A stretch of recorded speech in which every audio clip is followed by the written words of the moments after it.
sand, no ease. Propellers hum the Soviet quest, but the island ain't weak, not less. She-hot tanks roaring loud and clear, zombie hula girls, no fear. Tiki terrors rise, eyes ablaze, Soviets drown in the island haze. Island don't surf, island don't win, Tiki terrors won't let them in. She-hot tanks make the ground shake, zombie hula girls' hearts won't break.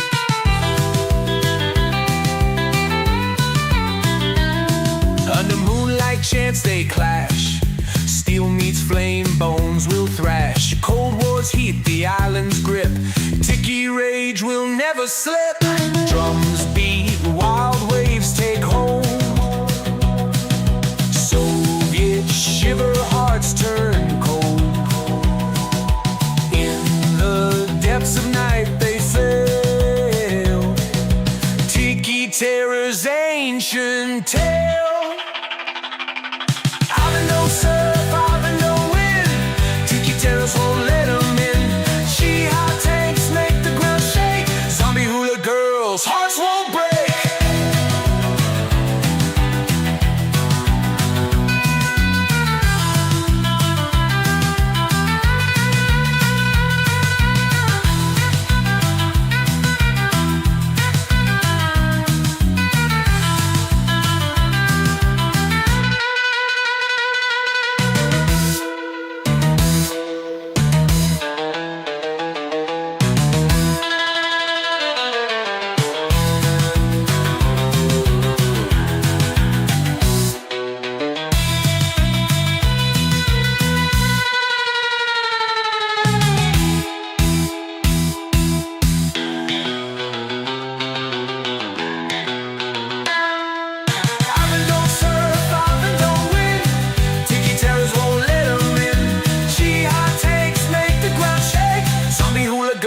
Hearts won't break.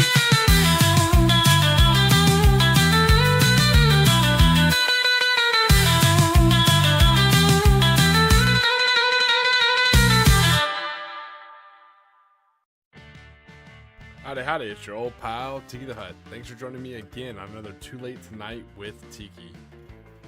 We're right back to where we were. We're back to doing some Bolt Action, some Conflict 47.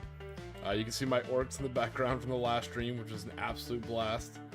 But I'm kind of back on the wagon of working on these MPs for the Fall of Berlin game I have coming up in May.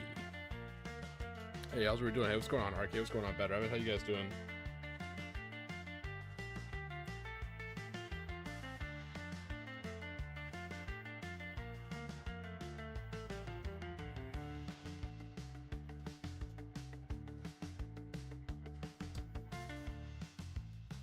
Right now I'm trying to use some of my bar toothpicks to make the batons, and so I'm just trying to get the length just right, because like I said, they're all gonna have a holster on the right hip and a baton on the left hip.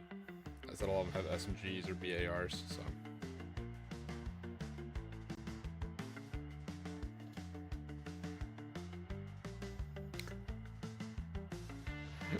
hanging out with Valrek. I don't think I've ever seen a full one of his streams before.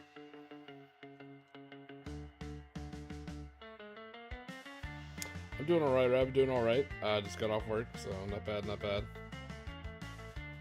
All right, so I'm thinking this baton is too long.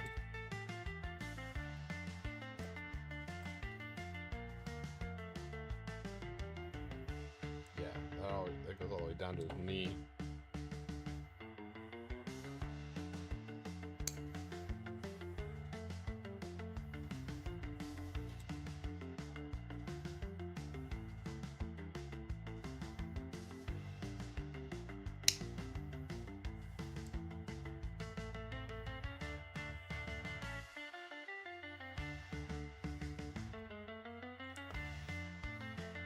So I want to get one model fully kitted, and then I can start my test paint for it and start seeing if I like the theme.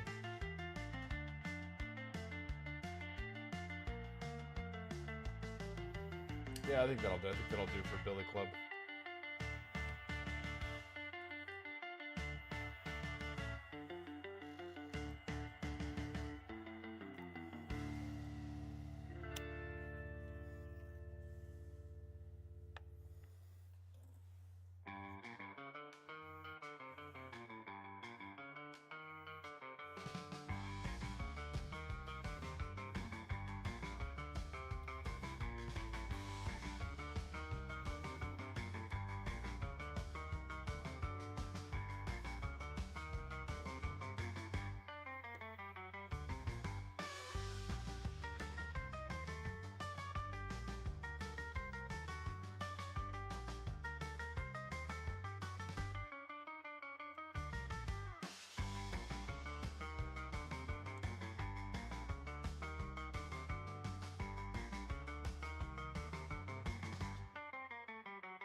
Alright, let's get this guy painted on here, or on here. Then we're gonna go ahead and get him primed, and then we'll start painting.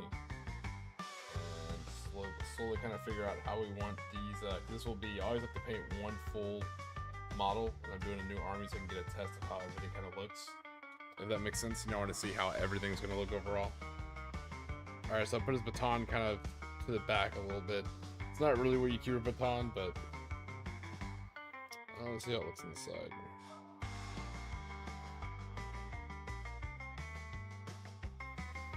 Okay, I kind of like it more as almost like the drop leg configuration. Yeah, I kind of like that better.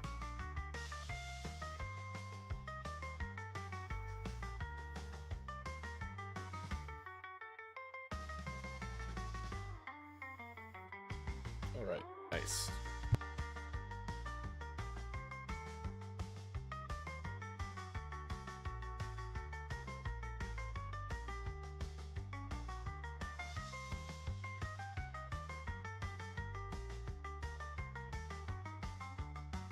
Alright, so RK is working on Historical Marines. What's everybody else working on?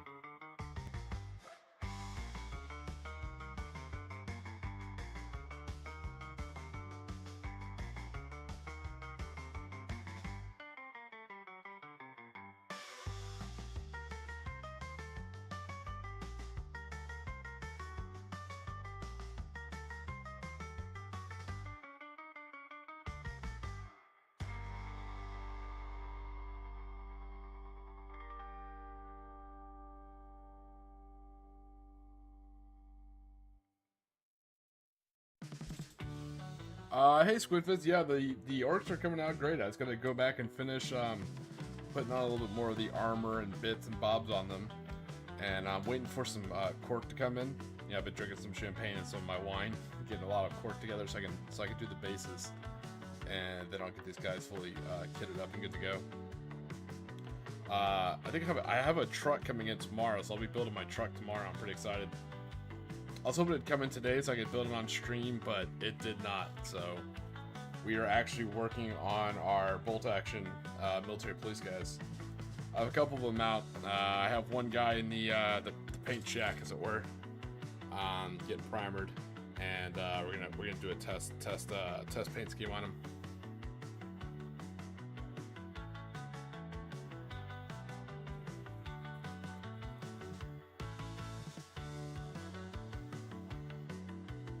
I actually much prefer Prosecco over champagne, but particularly cheap champagne is so you get these like big old massive oh, not cheap champagne, but like California style champagne has these like massive giant corks. I happen to have a few in the fridge from a party like about a month ago, so I broke those out. Yeah, Prosecco, I much prefer Prosecco over champagne myself. Ooh, Thousand Suns, dusty. I like it.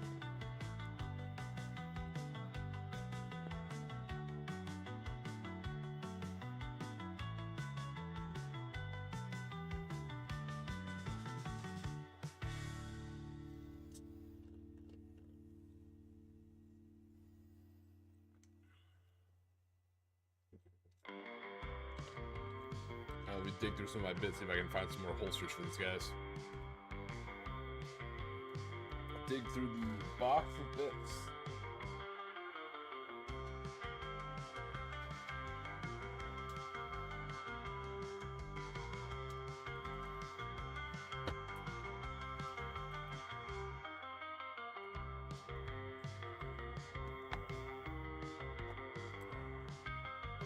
The Wargame Atlantic Partisan box, it comes with a holster, but it's like ginormous. I feel like it's like a weld rod holster, you know? Like that holster is huge.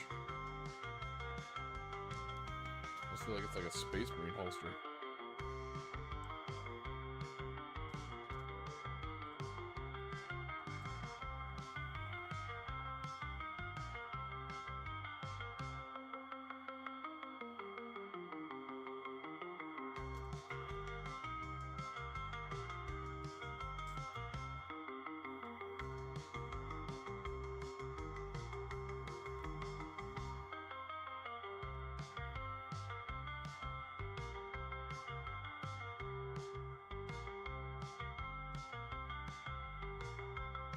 maybe. See, and I thought that too, like a broomstick or something, but you can tell by here. Let me hold it better to the camera for you.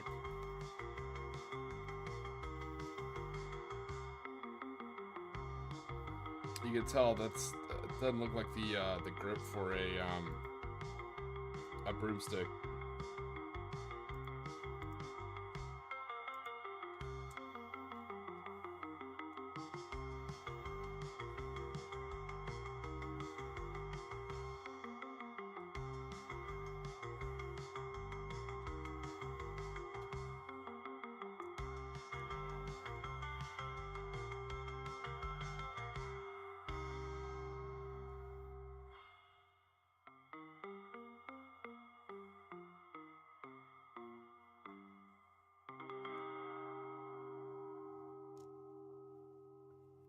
But I'd rather have a little bit too large of a holster than no holster at all on these guys. So, take what I can get.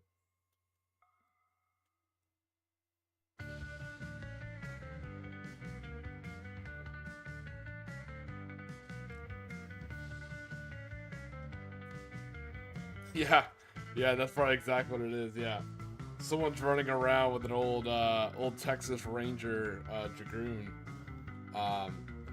Man, that was such a hot load. So, if a lot of you guys don't know, it's one of the things that made the Texas Rangers so effective back in the day. They're one of the first units to have these giant fuck off ball and cap revolvers, the Walker Dragoon, specially made for the Texas Rangers.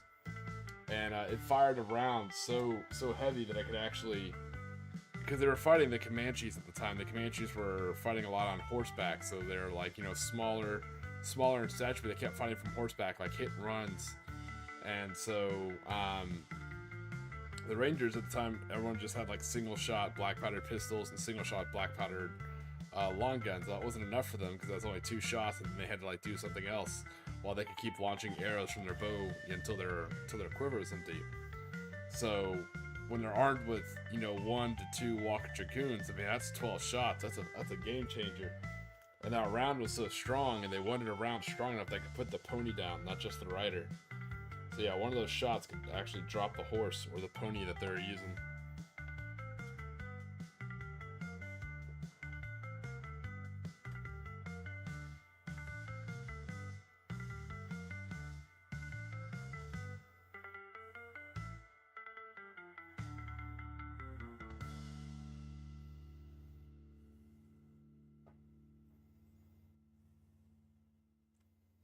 It's a little big, but not like stupidly cartoonish. So I think we'll stick with it. Holster's a holster. As I figured, a lot of these guys, if they weren't issued a revolver, then or issued a service pistol, they likely took one off some drunken GI somewhere, and they kind of kept it and used it for duty.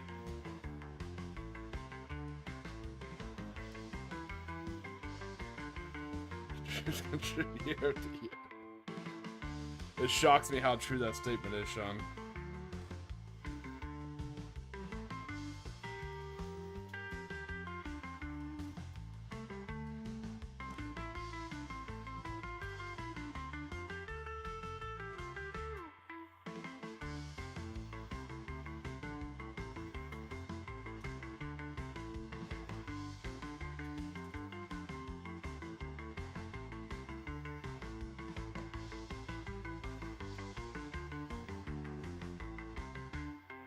Alright, we'll get the holsters put on, and then I'll measure out their beat sticks for the old wood shampoo. And we'll get those on the other side.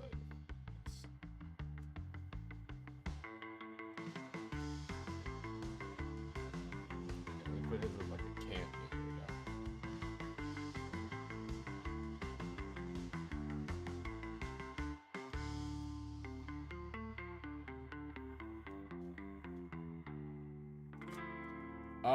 I think, yeah, so I don't think there's any negative inclination with that tone, but that is a antiquated police term. You ever heard the term wood shampoo? That goes back to the days where your primary baton issued to you was made out of wood. And when you hit someone over the head with it, you know, shampoo goes in your hair. So a wood shampoo is beat someone over the head with a wooden baton. Obviously not standard operating procedure, but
Alright, we have our template beat stick, and let's see if I can cut some more about that link.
Hey, what's going on, Evolution? How you doing, buddy? I'm finishing up a few of the gear on some of my MPs. I'm going to try and do some test paint to try and iron out exactly how I want my paint scheme to go.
I'm not sure, HS. I don't know if I've ever heard of that before. I don't know.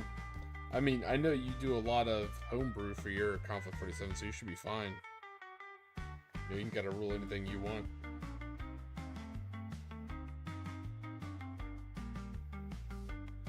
Alright, let's get these two little batons glued on.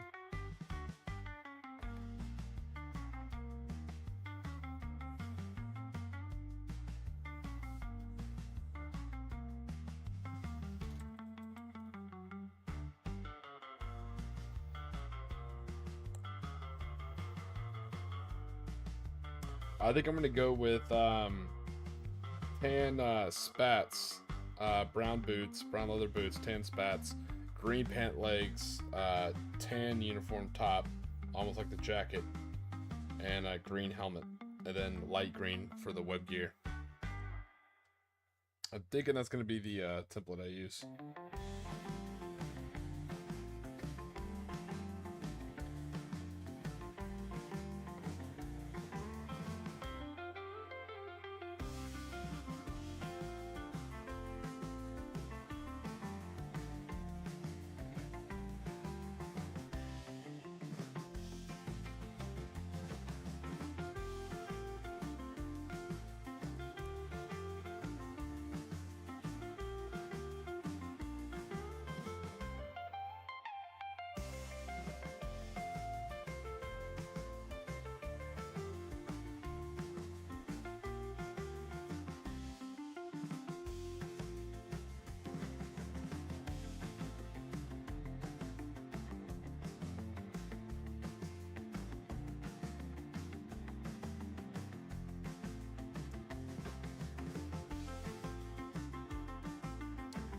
Yeah, so I have the MPs built, and right now what I'm doing is I'm getting a few of them ready to be kind of like the base coat, so I can test the primer skill.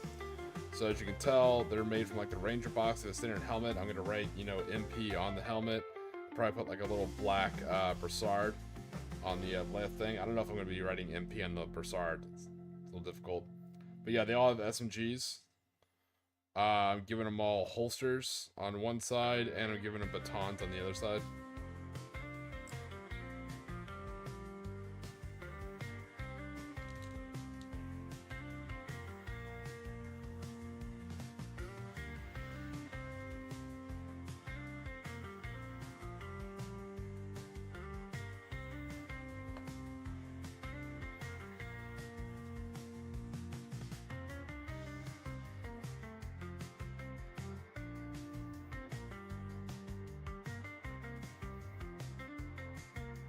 Which also kind of works. I'm paying the points to give them, you know, tough fighter, even the ones that don't have an SMG. So with them being MPs and doing a, you know, close quarter style drill and room clearing and shit like that, it kind of makes sense. Yeah. Oh, I'm sorry, HS. Yeah. If you haven't seen this army, so yeah. The way it works is there's 6 squads. You know, the NCO's an SMG. 3 of the other guys have SMG, 2 have BARs. On their basis of them have dragon teeth like barricades. It's funny, my objective markers are actually stop signs. But no, with that unit they have 6 trucks mounted with heavy machine guns, and for their and that's the 2 rifle platoons. And then for the armored platoon, they actually have 5 jeeps with heavy machine guns. So yeah, it's a full it's a supposed historical game for the fall of Berlin. So I ended up going with the 83rd Military Police Platoon. So, you know, the platoon that was attached organically to the 83rd Infantry Division, the ones who always stole vehicles left and right. Or I guess the ones who are known for stealing vehicles. So it's their embedded military police platoon. So that's why it's not a lot of guys. You know, it's only like 30. It's only like, it's like 30 guys plus a bazooka team. But they have 6 trucks of heavy machine guns and 5 jeeps of heavy machine guns.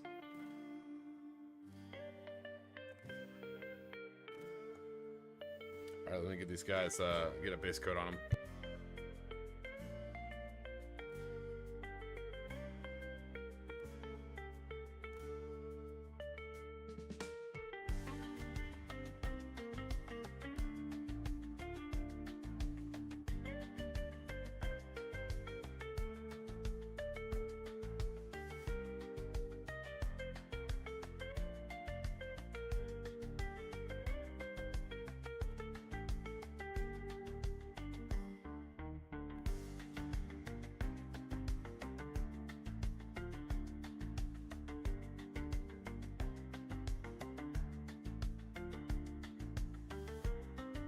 The 83rd, well, the 83rd were one of the first ones to cross the Rhine, and they did fight in and around the area of Berlin. So I'm going to go ahead and like kind of quote unquote count it. I mean, for me, that's more historical than I usually am. I mean, usually I'd find some kind of way to get the Imperial Japanese on the board, like maybe saying they were evacuating people from the embassy, but you know, no way in hell they were going to approve that. So I had to come up with some type of force to use in the fall of Berlin. So. Even if, you know, they're not the 83rd military police platoon, it's still a military police platoon. And the TO&E for military police platoons is absolutely wild because they could pull additional submachine guns from the company. The 6 SMGs that were issued at the company level. And again, it's the end of the war, so end of the MP, so they've taken all sorts of weapons and shit off people.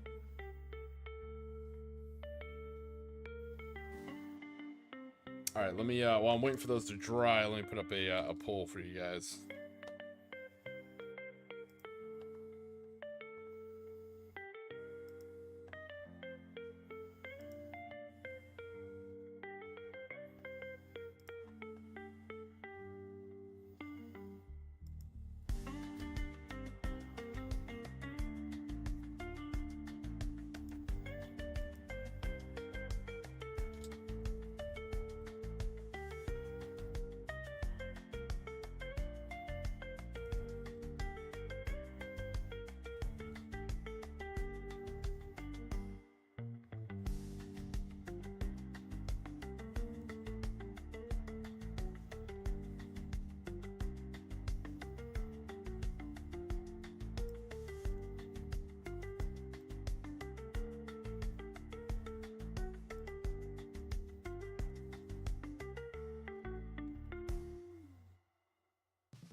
All right, and the poll is live. So the poll we're going with, have you ever won a Best Sportsman Award?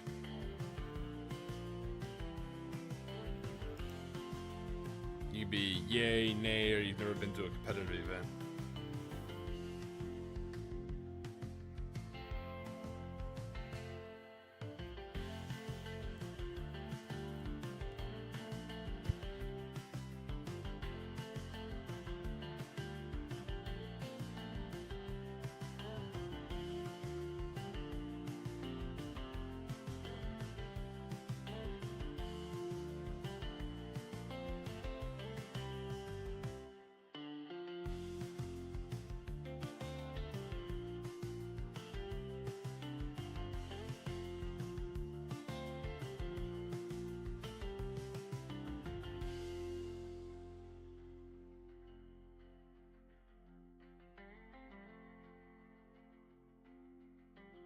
That kind of makes sense for a award trophy. You know, you're not going to accidentally shoot yourself or somebody else with a hat. You know, that's something you can easily smuggle past customs. So, yeah, hat's a pretty decent award trophy.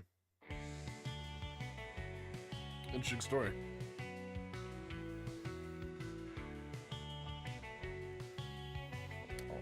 All right.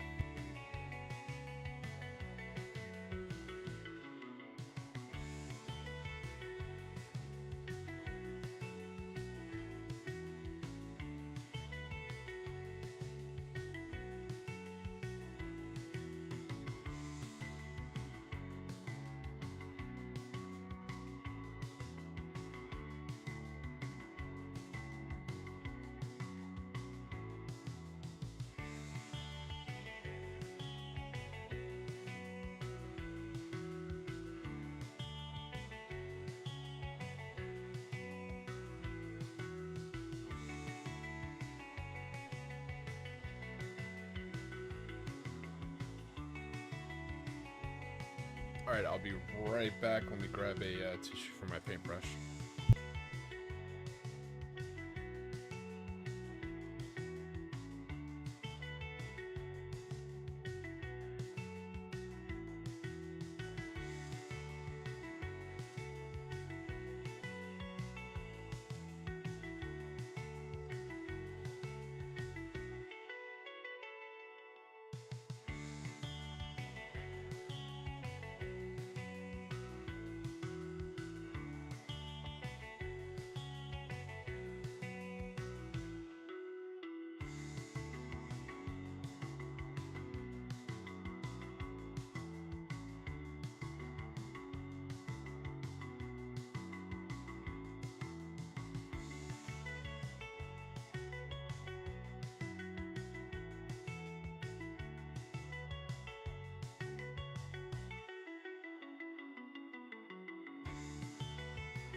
That's a pretty good one, Evolution. Well played, Sup. Alright. Model.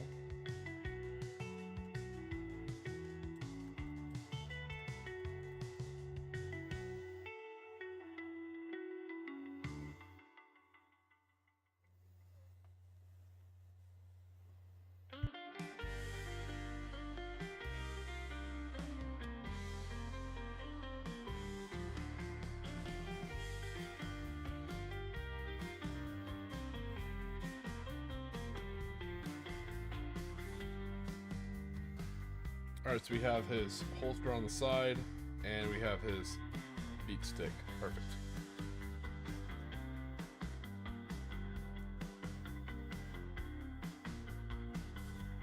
Alright, so what we're doing is we're painting this guy up. I'm going to take my time and kind of work with him and get him exactly how I want him, and then he'll be my template for the rest of the force.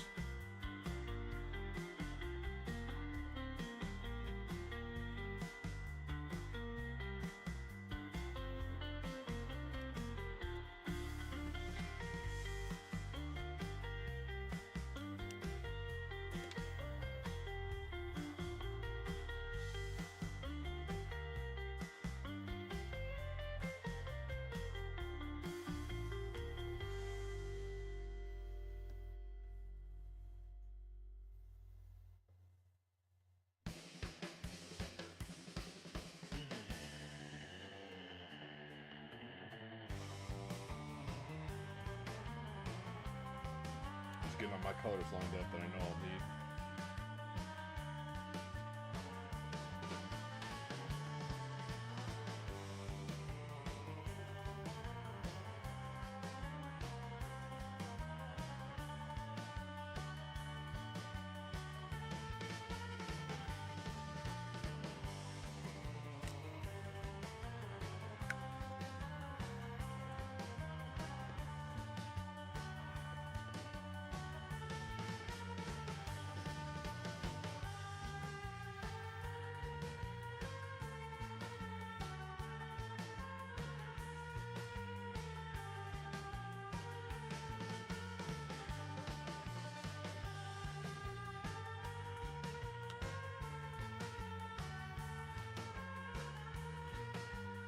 Yeah, I saw the side skirts and I didn't even want to use them.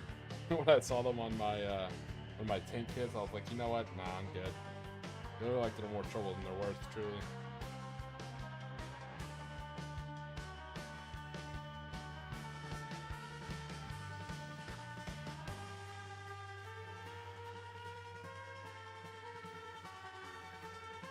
Francois. Huh? So that's the thing about tournaments is everybody goes in with a different, I think, expectation or a different objective, you know? So I think as long as you have fun, as long as you play by the rules, you know, then that's all you really can do.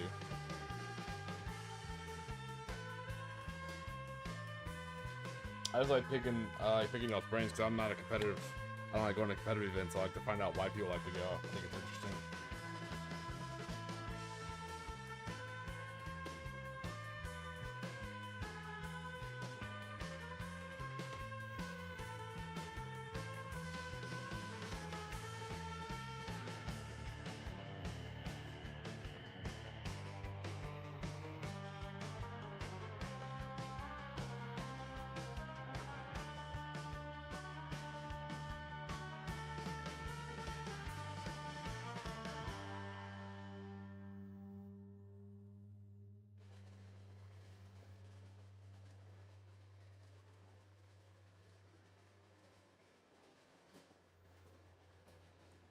It is exactly a beat stick. I know it's funny. I know some departments. I reach out to some of my buddies. They don't even carry ASP batons anymore. I can't tell you from experience. Even with a lot of training and my particular job, we actually had to do a lot of additional training with those batons for certain reasons. Sometimes we're on aircraft or in some place where we're not allowed to carry a firearm, so you could only have a baton because pepper spray is considered a chemical weapon in some countries. And electronic control device or a taser could be considered like a cruel torture device. Yeah, it's weird. So a metal baton is the only thing that's humane enough to carry. I know it sounds weird, but anyways, so we had to do a lot of additional training with batons. And even with all that training, I can tell you from first-hand experience, if you do everything right and you utilize that baton correctly, and somebody films it, you're probably going to jail. And it looks bad, especially being like a 6'1" guy. No matter how I use the baton correctly, according to all my training, it's good. The optics of using it look terrible. But let's say it's not effective. A lot of us, you know, you'll hear people use it as back scratchers or breaking windows. They were super useful when you had someone on the ground to like gain compliance. You put their arm in the small of their back and you put a baton in there and you kind of like twist it for leverage.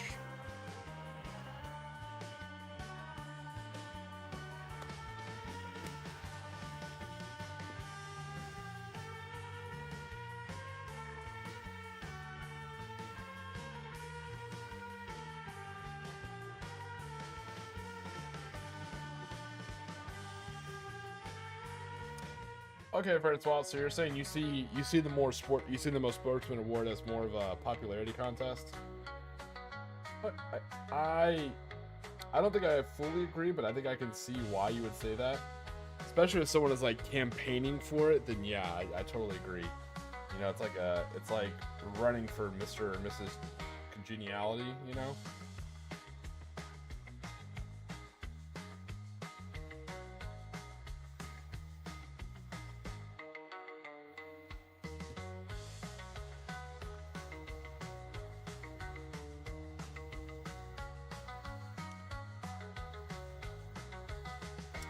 So far, in the very limited competitive events I've been to, I haven't run into anyone campaigning for best sportsman.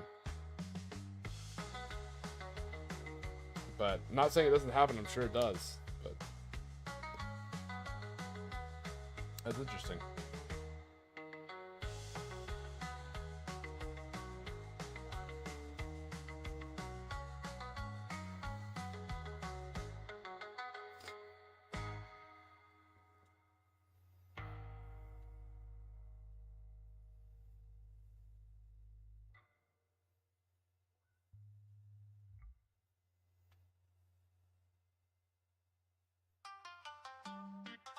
Yeah. So while I'm painting here, I guess a good topic. Did everybody see the Army Painter release? They're talking about the new paint line they're gonna do.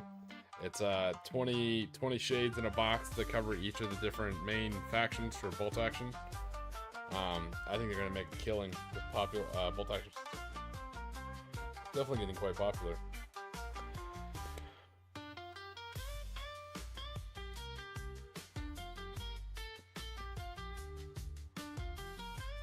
That means you're a man of culture, Squid. Remember, if they ask what a ZJ is, they can't afford it.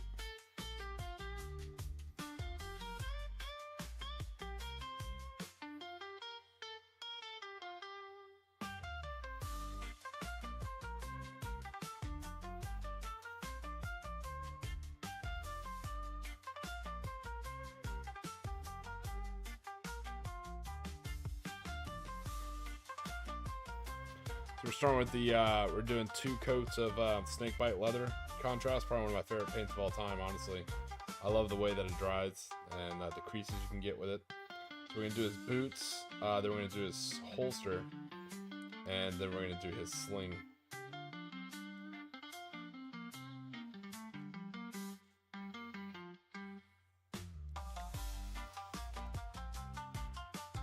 Yeah, I'm calling it right now. Stores, including their own online website, are gonna have a hard time keeping those paints in stock.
Okay, friends. Well, I'm trying to. I think I read what you were saying out of order, so I'm trying to make sense of it. Okay, I think I see what you're saying. So like someone says something before the event, but then they're all nice at the event. You're like, fuck it, I'm not voting for them either. I get it.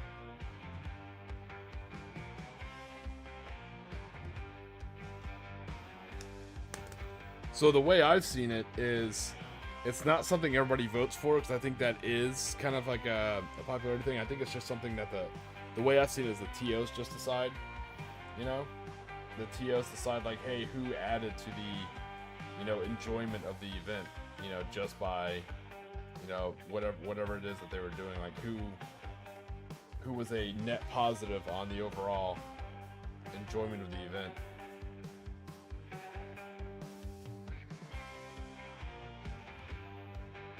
But then you run the risk that they're just going to pick their friends, you know, and give them prize support, so I think there's no real good way of doing it. You just have to play with people you trust.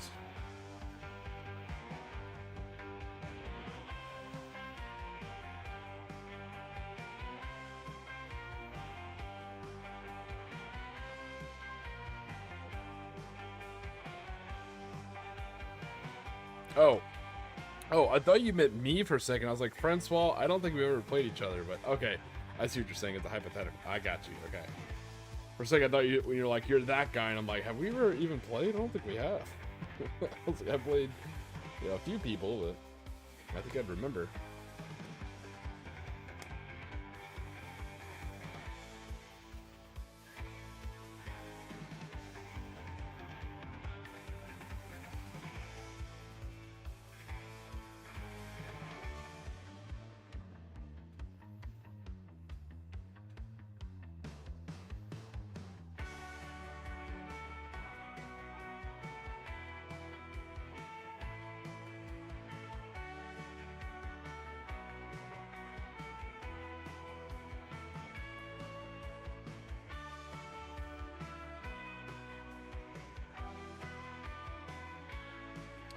Well, and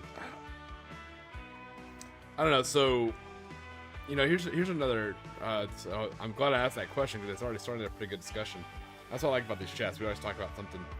But how do you guys feel about, you know, the Most Sportsman Award? And also, how do you feel about receiving points that go towards the competition, and the competition has prize support? How do you feel about getting points on whether you have a painted army or not? How do you guys feel about that?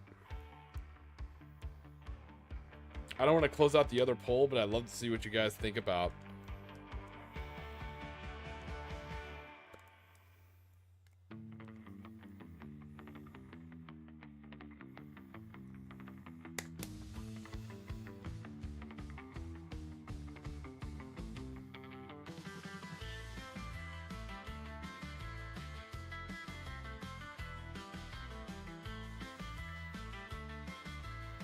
So I've only been to 2 competitive Bolt Action events. One, I just showed up as like a spectator just to help out and to get in a quick game here and there if I could, you know. And the other one I actually showed up last minute as a full participant. So the only one I actually played the full thing and actually got a sportsman, which is kind of cool. I was happy about it. I got stomped. I think I lost 2 games and no, I lost 2 games and won 1. I think if I really tried and like sweated, I could have lost 1, tied 1, and won 1, but I'm just not a super competitive sweat guy. It's not in me.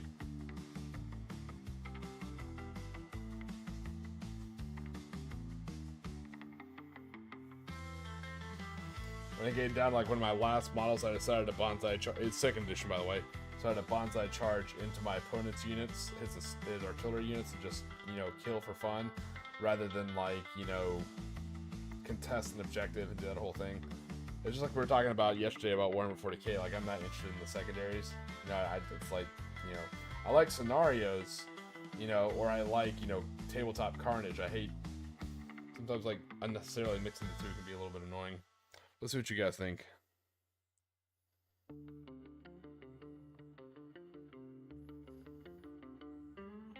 Ah, no, I see. Squid. So it would be battle ready. So yeah, if your army is fully painted to at least 3 colors, you get an extra, you know, 5 or 10 points, you know.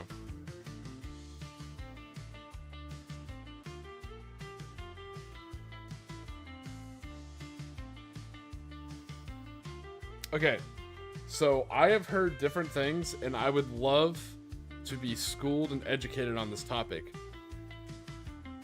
In the chat, if you can you please explain to me exactly what is a wooden spoon? Does that just go to last place, or?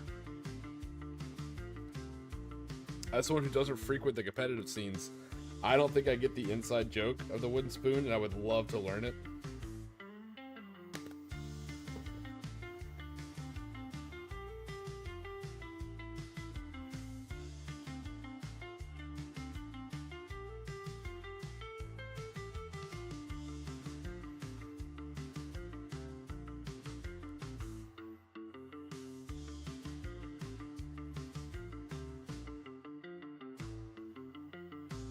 Ooh, man, we get spicy tonight. Okay, last place, nice.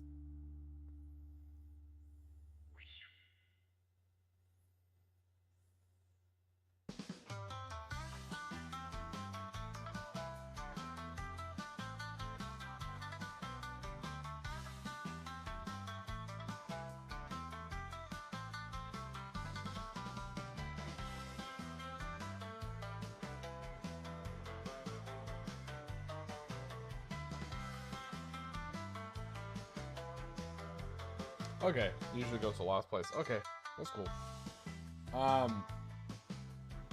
Yeah, so I I think my official stance, I don't care if it's quote unquote for a few extra points. As long as it's battle ready, if they get the points, that's fine. As long as it's told ahead of time that that's required for the tournament, where it's like, hey, your army needs to be, battle ready with at least 3 colors, right? And if you get there, you get like 5 points. Now, especially if the tournament has prize support, because the tournament has prize support, that means somebody has sponsored that tournament. And if someone sponsored that tournament in the day of social media and stuff, they're going to be taking a lot of pictures. And if you don't paint your models, they're not going to put your models in the picture. It's basically kind of harming them because they can take less pictures. It looks worse for them. And they've already put up, prizes and support for this, and you're still in the running to win those prizes, but you didn't show up with a painted army. So I'm with, if you're going to an organized event that has prize support, you need to be battle ready at least 3 colors. You know what I mean? And what my recommendation with that is, skin tone and 2 other colors. That would always be and the base doesn't count. The base is its own thing.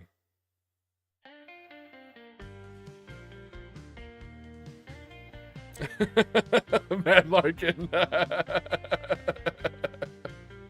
Oh, I got a legitimate chuckle out of me. Well said, sir.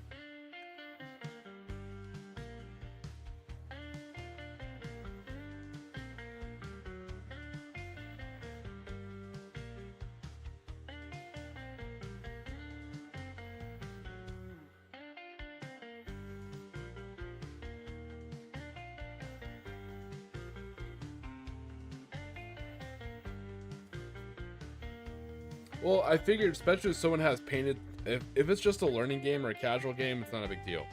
But if it's an event, like I said, there's prize support and someone worked hard to do the tables, then yeah, I think 3 primary colors, skin tone and 2 other colors, and this does not include basing. I think that is the bare minimum.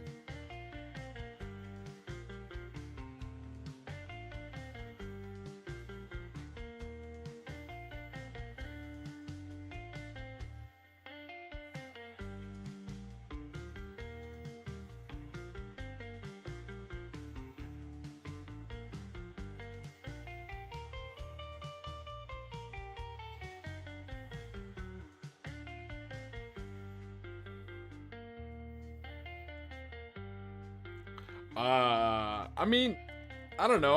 I saw his army. Obviously, I don't have an eye for painting, but I thought the yellow looked pretty vibrant. I don't know if it was the best painted at the event, but I thought his army looked cool.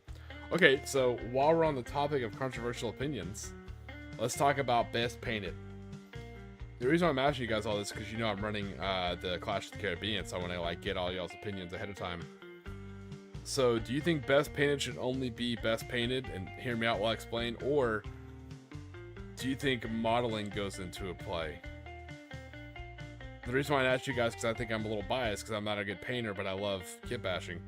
So, do you think, best theme, best modeling, and best painting all goes into one thing, and you pick the best of all 3? Or is best painted only best painted? What I mean by that is, if one guy has 100 monoposed riflemen, right? And they're all painted the exact same. It's a very good paint job, but they're all painted the exact same.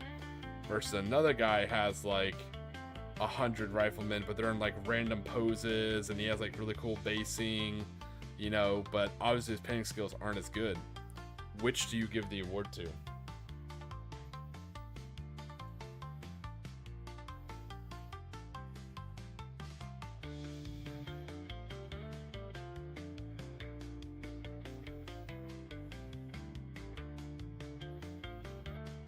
So how much of modeling and basing goes into your consideration for best painted army?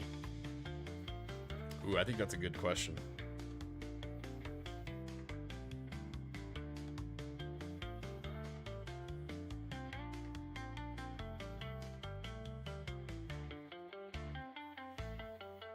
And see, I know I'm biased as hell because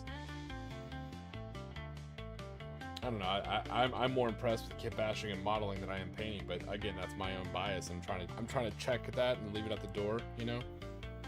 So that's why I like asking you guys, getting your all's opinion. It's a good idea, Mad Lark. I can do it as like best hobby, or what I was thinking is calling the award most talented. You know, that way it covers, you know, thematics, modeling, painting, the whole shebang.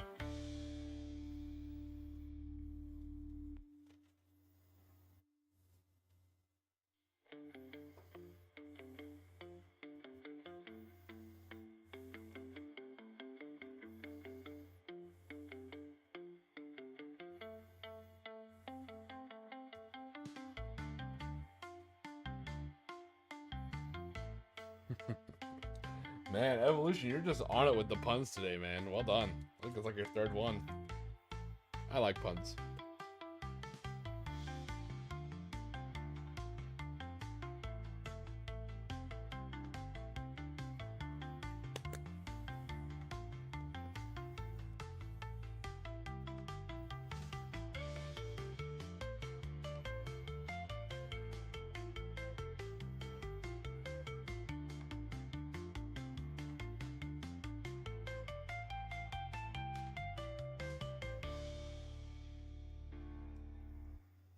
As we got his sling, got his boots, now we're working on his holster.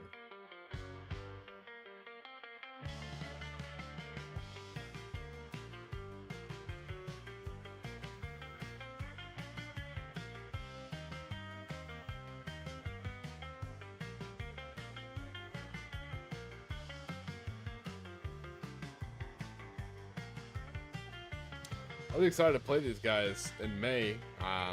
I feel like the couple games of 40k I'll get ahead of time with my orcs is going to be good experience. That's all these guys are. They're just riding in vehicles, getting out, and just getting close in and SMGing people, so...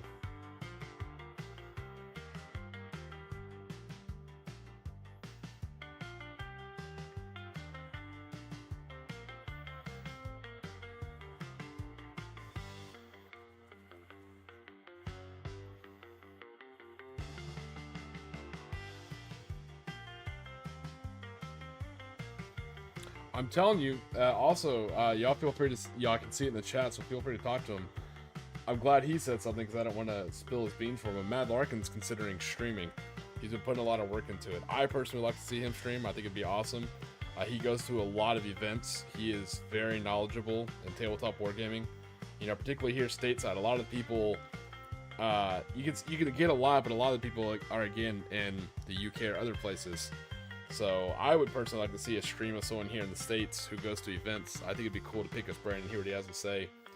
And I was telling him the best part about the stream, to be honest, is it keeps you current, you know?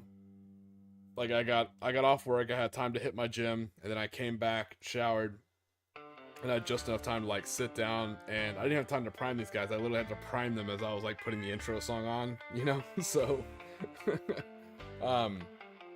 but it's a guaranteed, because you know I stream for 2 hours Saturday, 2 hours Sunday, so it's a guaranteed 4 hours of hobby time that are already cut out of my schedule, and it really helps me stay on top of my models. And the cool part is I'm still slinging my gray, but also if I want to buy new models, I don't feel guilty because I know I'm going to get to painting them, you know, because I have this stream coming up. So with that being said, I highly encourage him to start streaming. At worst, you will get a lot of painting done.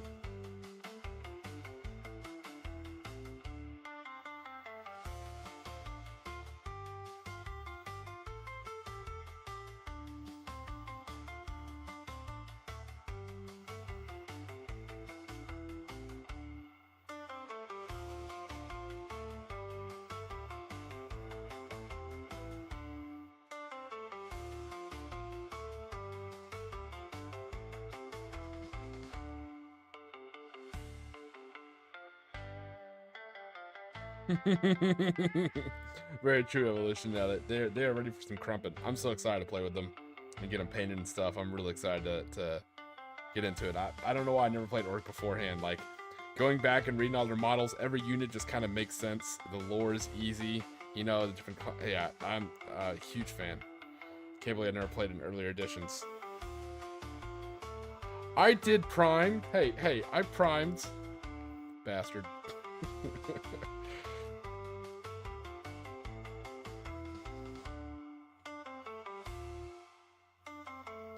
I mean, you can ask RK. I'm pretty sure this is a pretty memey bolt action list. 6 trucks with heavy machine guns, 5 jeeps with heavy machine guns, and a bunch of dudes with SMGs and BARs and anti-tank grenades. Like, I think that's pretty memey. This is literally just, you know, Mad Max World War II list. It just happens to coincide and be themed to be military police.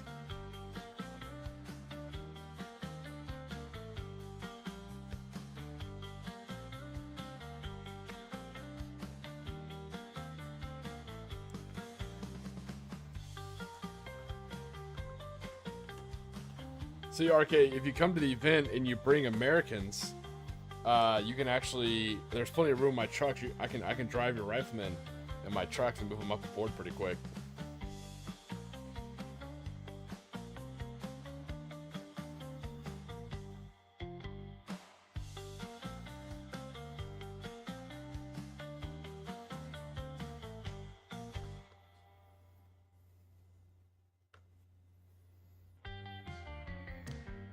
All right, Francois. I think I see what you're saying. Where yeah, you paid your money for the event, you want to do it, so you shouldn't be limited to part of it just because. I think I kind of see what you're saying, but I think that's more of like how they do the registration or how they pair people off. You know.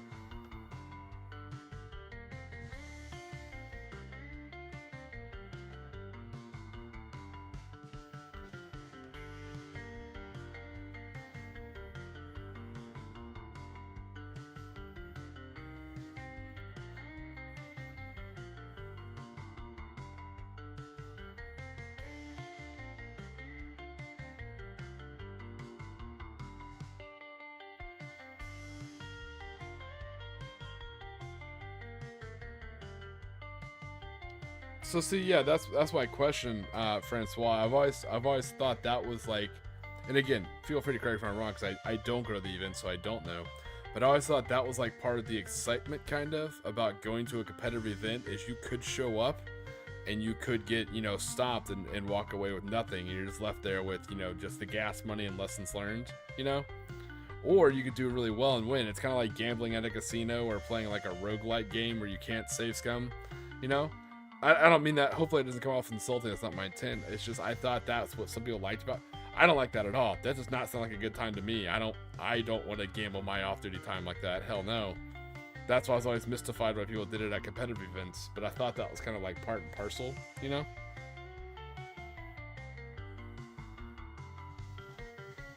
Okay.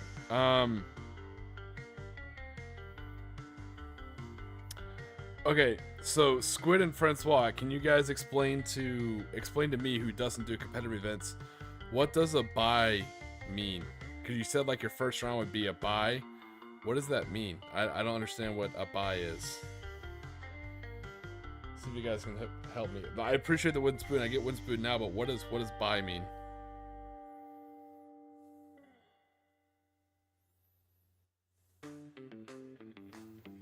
Okay, a buy round. All right. You're right. I think that's what I'm not understanding, Francois, is I don't know what a buy round is. So I think that's why I'm not fully understanding what's going on.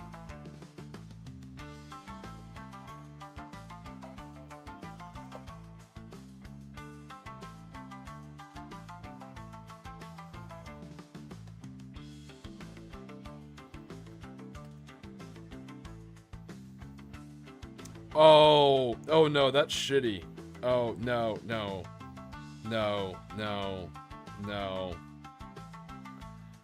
Okay, yeah, no, I get it. No, I'm not a fan. No, that's shitty. Okay, now I understand. Yeah, no, F that.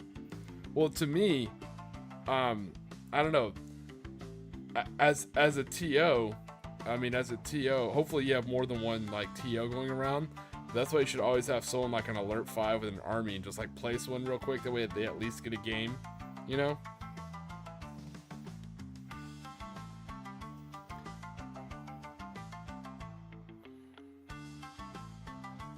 Yeah, see, that's what I'm thinking. The TO should play them, you know?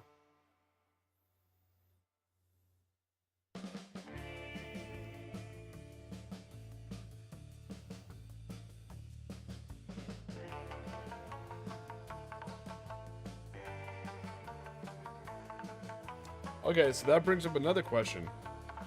We are just getting into all the competitive drama, you know? It's turning into a drama stream. No. So, how do you guys feel about talking out events? Do you feel like that's like throwing a match? You know, do you feel like you worry that someone's just gonna like hook up a buddy? You know, like two guys kind of know each other and like, you know what? Turn two, you would have won. Let's just say you win and we'll both go grab a slice of pizza and get ready for the next rounds. How do you feel about people who talk out rounds? Do you feel like that's hurting the game, helping the game? What do you guys think?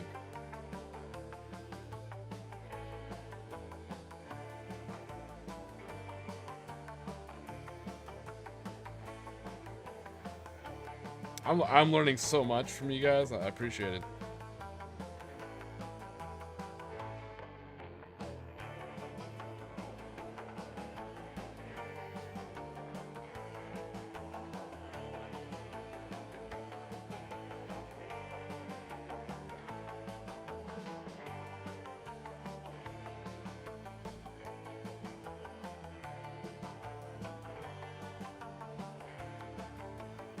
Like, I felt bad at that event I was at. This guy, the first guy beat me fair and square. He beat the pants off me. He ended up winning the event. His Fallschirmjägers were beautifully painted and they beat the shit out of me and it was great. Second guy was kind of wishy-washy when I played him. I mean, for someone who's so connected with Warlord games, he really conveniently forgot a lot of rules, but whatever. He's the guy where I kind of had him, we're kind of neck and neck towards the end. You know, and he's like, oh, well, I don't think you can win, so we can just call it here if you want. I was like, no, I was like, we got time. I'd like to play the game all the way out. I was like, I don't like surrendering. I want to fight, you know, till the end. I'm the Japanese. He's like, well, that's not necessary. I was like, oh, well, I'd like to, you know. I was like, if you're asking me if I want to capitulate, I don't. I want to fight it out. I was like, you're free to give up if you want. He's like, I wouldn't do that. I'm winning. I was like, okay, we'll keep playing. So we got to like one of the last events, and I could have charged one of his things and made it even. And we could have like gone over our time, or I just ended up bonsaiing into his artillery guys and killing him, and we just called it a day there, and he took the win.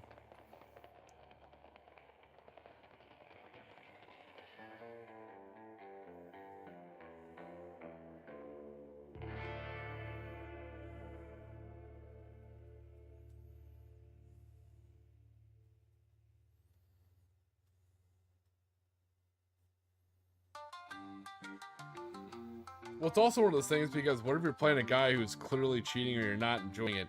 So I think general play and competitive are two separate things. So that's what I'm trying to remember what it's like. Because I'm just playing general play and some guys being like a real wacka. I'm just not gonna take the game serious, you know. But I'm still gonna play my time's worth. That's one of the things I don't like. I do the same thing in chess. It doesn't matter, you know, if you have me in 3 moves. I'm gonna play those 3 moves. I'm gonna see what I can kill on the way out, you know. Like, if I paid to go to a tournament that's like 3 or 4 hours long, you know, I value my time. I drove there. Some guy's like, oh, there's no way you can win. I have you in 2 turns, you know. You can't score enough ejector points. Like, I don't give a shit. Let's see how many of your models I can kill. I guess I've always been kind of an orc player. I guess that's all starting to kind of make sense now.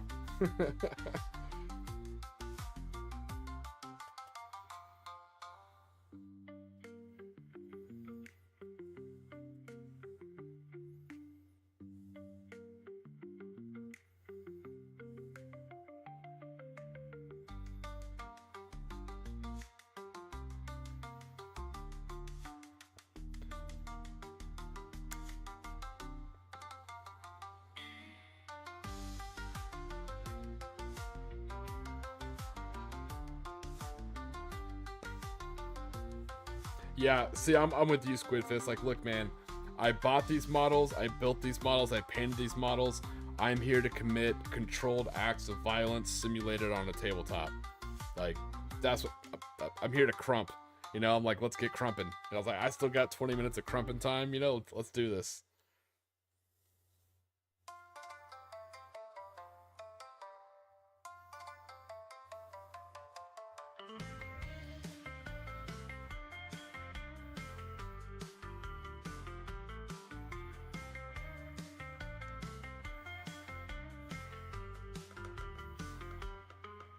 Because the way I see it, I mean, it may be kind of a weird thing, you know. I won't go with the obvious example of time and getting your money's worth. So let's go with like a massage or a chiropractor, because that seems more family appropriate. If you go to a masseuse and you pay for like a 2-hour massage and they massage you for like an hour and 20 minutes, like, you know what, all your knots are gone, let's just call it a day, and then you can just, you know, use that extra time and just go take a shower, relax. I'll be like, no, I paid, you know, I'm here to do 2 hours of massage, like let's get this shit going. I don't know.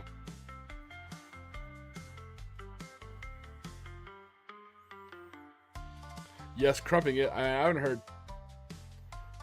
heard crumping in as far as a dance in a long time.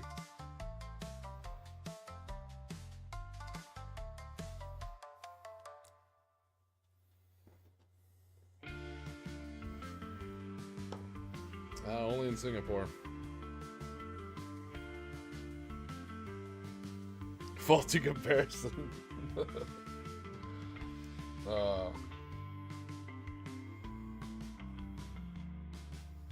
A sad ending? That's just called a sting.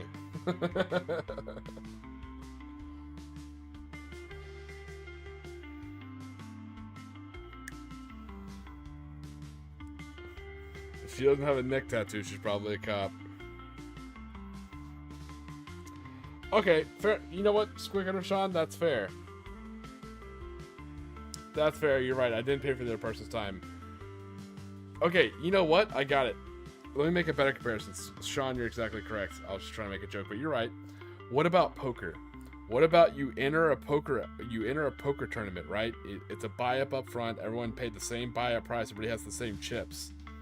And it's like you're at the last table and someone just tries to talk you out of your chips. Be like, hey, you know what? I'm looking at your chips. I'm looking at my chips. You know, I think I'd pull the cards better than you. How about we just call it a day and I take the win? You know what I mean? Like, even if they have more chips than me, you never know what that next card's going to be. Maybe that's also a bad comparison, because you're talking about odds of cards versus odds of dice.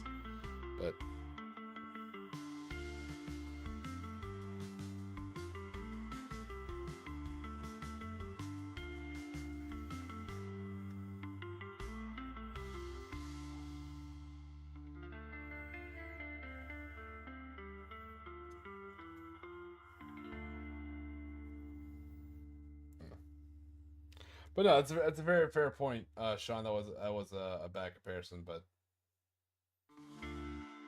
that's true. You're not entitled to their time, and like I said, they can walk. But that's the same thing. They can walk away, and that's fine. But I don't like being talked out of a game. You know, unless it's like an emergency, like, hey, I gotta go, I gotta pick up a kid, or hey, I have to, you know, the nachos aren't sitting well with me, I have to hit the head. Like, if they need something, that's fine. But if it's just like a convenience where it's like, hey, I'm going to beat you anyway, so just make it more convenient for me and surrender. No, there's absolutely no way in hell I'm surrendering if there's time left on that clock. I will fight to the last soldier, to the last minute, until they say hard dice down. They're free to quit if they want, but I'm not going to. Now, do you think is that bad sportsmanship?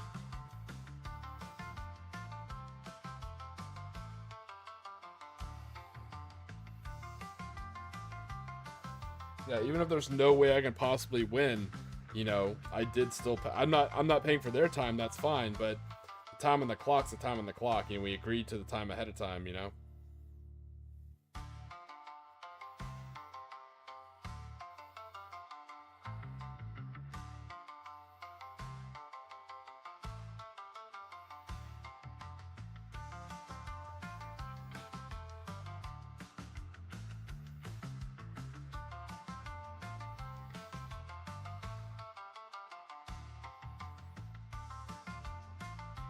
Service guaranteed citizenship.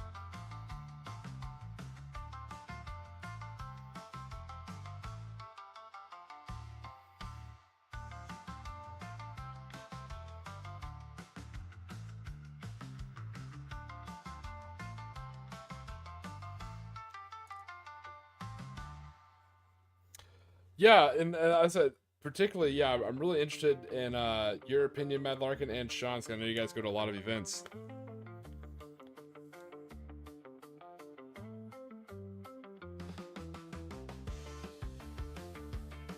Yeah, and Sean, that seems like the fairest way of doing it. That makes sense too. So the reason why I bring it up, Sean, the reason why I bring it up in my stance on like I personally don't like to quit early, I guess, is because, you know, allegedly, I haven't seen it that I know of, and again, I don't go to events, but allegedly there's the capability where someone will like kind of try and bully someone out of like a last round. It's like, hey, you know, I could beat you, let's just call it here, I'll take my points, you know, I scored this many. You know, and maybe they would, maybe they wouldn't. You know, if you say that to someone who's experienced, like to you or Mad Larkin, you'd be like, no, let's play it out. They said to someone like me who hasn't played competitively, I could be like, oh yeah, I guess is that what you do? So that's my question about talking it out. But no, you're right. You're not entitled to anyone else's time. That's true. Yeah, we're all adults here. You know, I don't have to play if I don't want to. You're free to walk away from the tabletop at any time. But that's my question. So here's the question, I guess, ultimately, and it all depends on the pack, and you're right. But should a paid event that has paid entry fee and prize support, should it authorize being able to talk things out? Is that fair to everybody?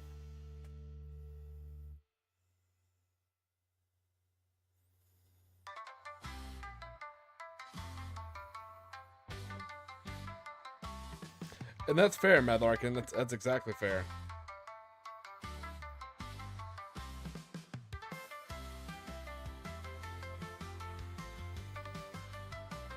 So the reason why I'm leaning on it, Sean, only because I haven't TO'd anything and I'm trying to, you know, run my own event. I've been observing events, but I want to make sure that I'm doing it the right way for everybody, if that makes sense. Because I know what I think, but I don't think that's necessarily fair. So I'm trying to get a wide consensus of people who go to events.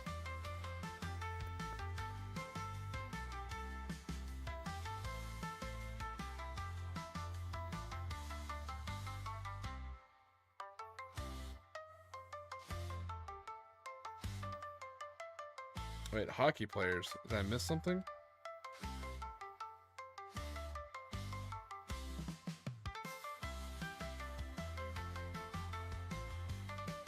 Oh, okay. I thought you were talking to me. Okay, no, I see that.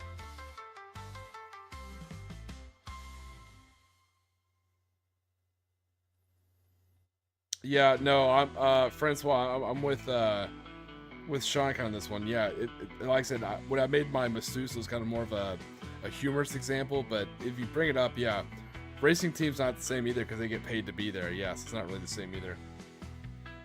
But that's why it's such a good conversation, because tabletop wargaming is so unique, and particularly the competitive scene.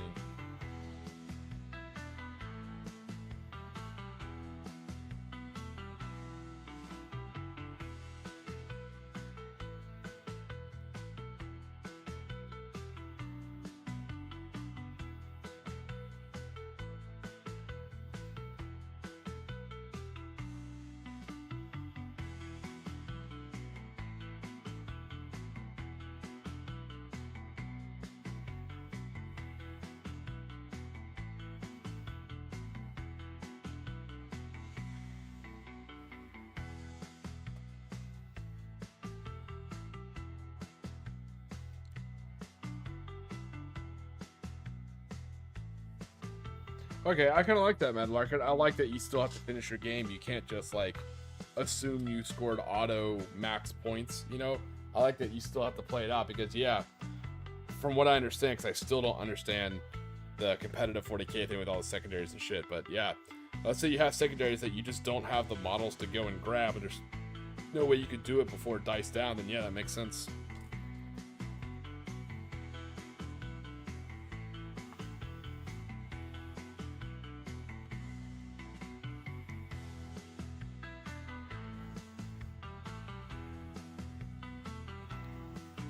So I see your frustration, Francois, but I think the more and more we tape games, I think when you get up to that high, and I'll never be there. I'll never be.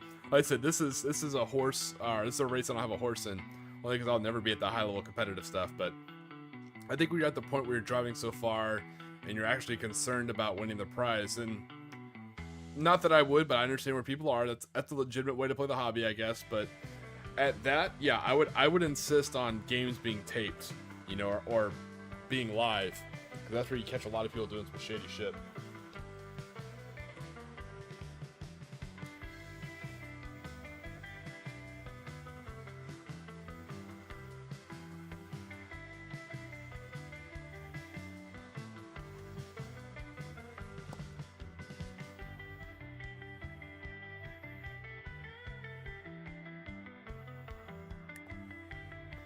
So what I can say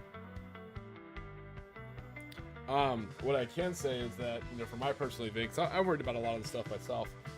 The prize support that I'm putting up personally, it's not going towards the actual competition. You know, as far as like who wins first, second, or third, that doesn't matter. As far as the, you know, you get a little piece of paper, but that's it. The actual prize support goes towards, you know, most talented, you know, best painted, you know, best sportsman and stuff like that. Those are the ones who get the prize support.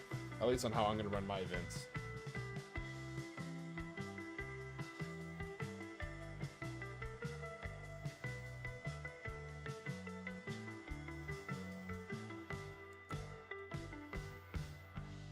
I think that's how I decided to run my own stuff. I think other events are different because mine's not a competitive event. I'm running mine as a social. It is literally just a Bolt Action social. So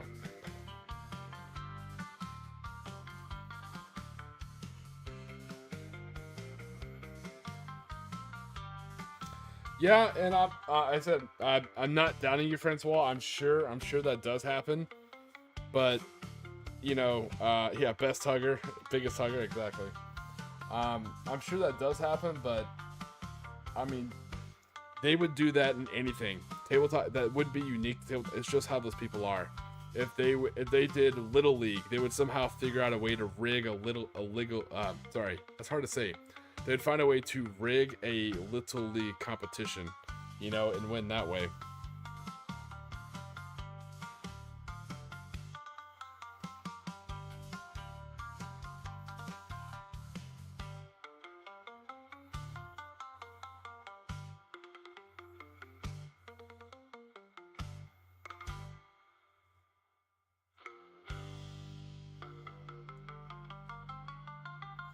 But let me get off that topic. I feel like people are getting a little more heated than I intended. I just thought it'd be an interesting conversation about it.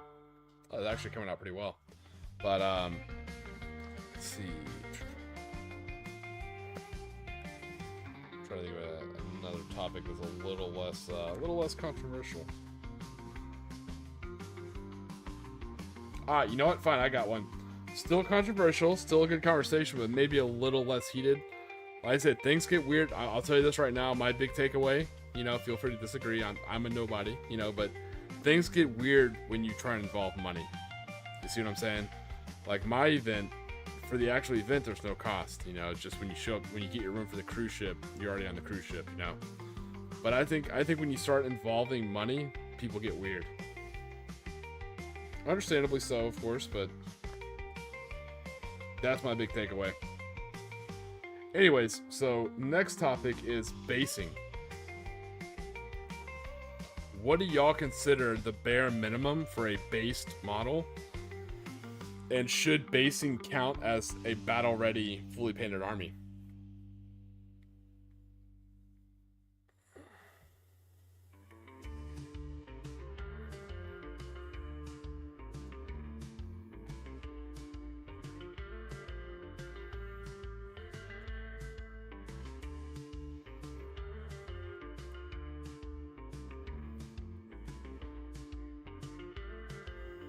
Yeah. These are my Matt Larkin. These are my MPs, my military police platoon for the fall of Berlin.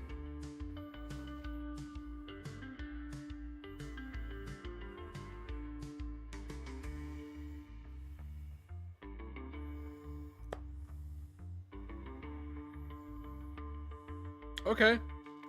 All right. So I see yours, Francois. You're voting that basing is part of battle ready. I can see that. So yeah, we'll say first, what do we consider if basing is part of battle ready or not, and then we'll talk about what do you think is the bare minimum to be considered a fully based model.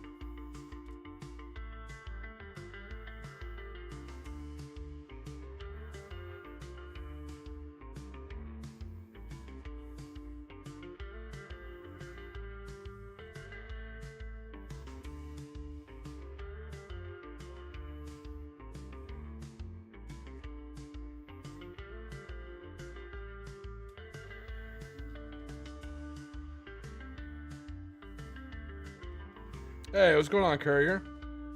Yeah, right. I got the boys in the back. I'm actually working on some Bolt Action, working on my MPs. What's going on, Courier? We're currently talking about you know, an army being considered battle ready. You know, the 3 primary colors. Is basing considered part of that? And then if so, what is the bare minimum for a model to be considered fully based? So.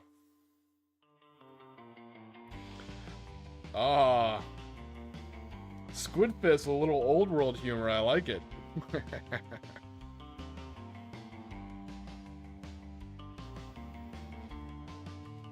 Oh man, I don't even think you can find. Me personally, I have a soft spot. I think you guys know that. I have a huge soft spot for Goblin Green. I don't even think you can find the OG formula of Goblin Green. I went on like a rabbit hole trying to find if a company actually does it. But I think there's one company that technically still has the formula, but got like old school real Goblin Green is hard to find. I love Goblin Green bases. Yeah, don't tease me with a good time. Take me back to my days surfing Daka and reading White Dwarf.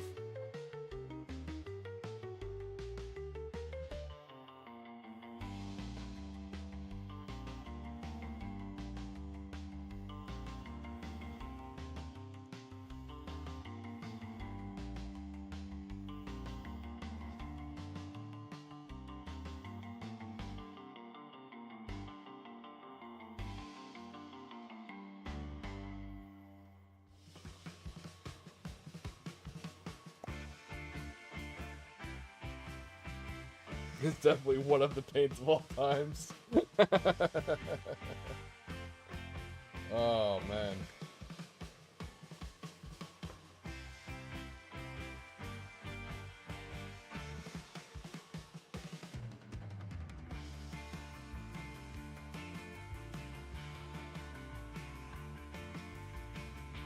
Alright, okay, yeah.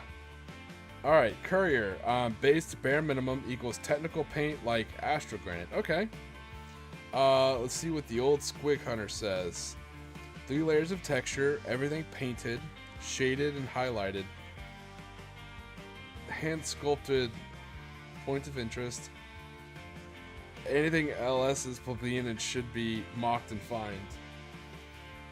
Well, feel free to mock and find me. Quick on Sean. So I was with you in the beginning. I was like, okay, 3 layers, everything painted, okay, shaded. I was like, nope, I'm out. Highlighted, nope. So yeah, that's a really good question, Mad Larkin. So like, what if, let me hit you with a good example. So what if someone is playing Death Watch, right? Warhammer 40k Death Watch. And they have a Corvus Blackstar as their flyer. For those you don't know, in the lore, the Corvus Blackstar, unlike the Valkyrie, which I'm pretty sure they retconned, the Valkyrie is not a void-capable aircraft, or voidcraft, technically. The Valkyrie was never configured to go from atmospheric flight into space. It's not rated for that shit, right? So the Corvus Blackstar is. So the point I'm bringing up is, what if someone has a Corvus Blackstar for their Death Watch Legion, and it's on a base obviously bigger than this, but it's on a big black base like this. And they're saying like, well, it's in space. Is that considered based or not?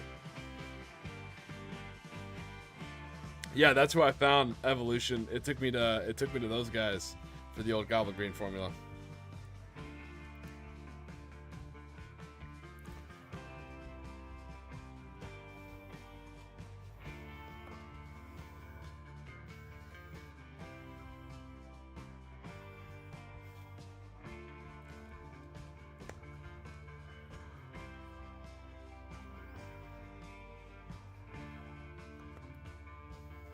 No one told him to fuck off.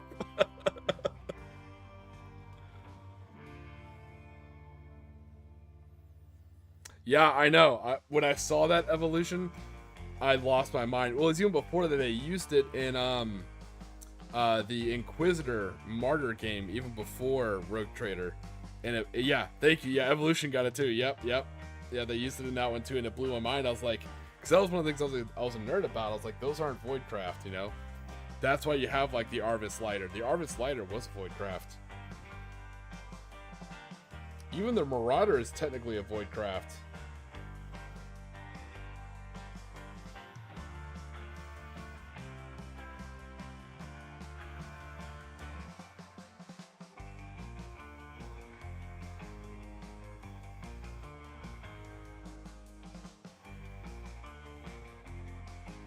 Yep.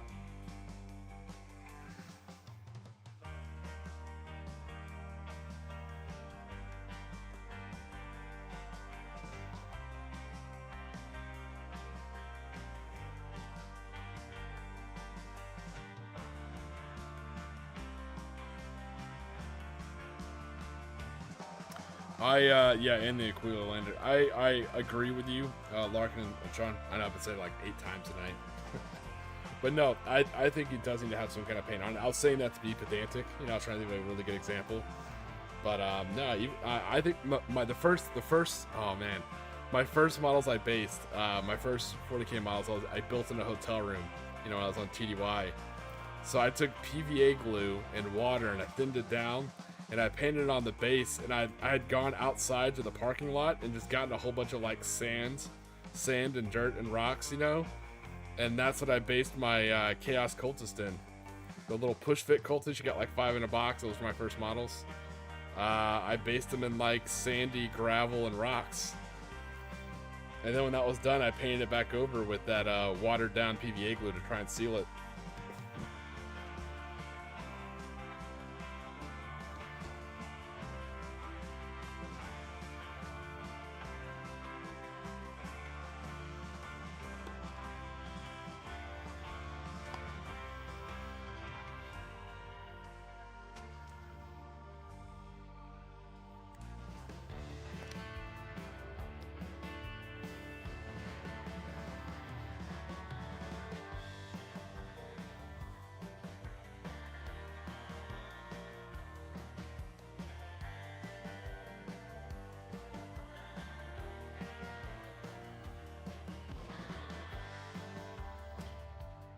Yeah, so one of them, I can't remember which one of them is not. I think the Thunderbolt is atmospheric, but the Lightning is both void and atmospheric. One of them can only operate atmospheric, and I think it's the Thunderbolt. I think just because it's like too heavy to break atmo.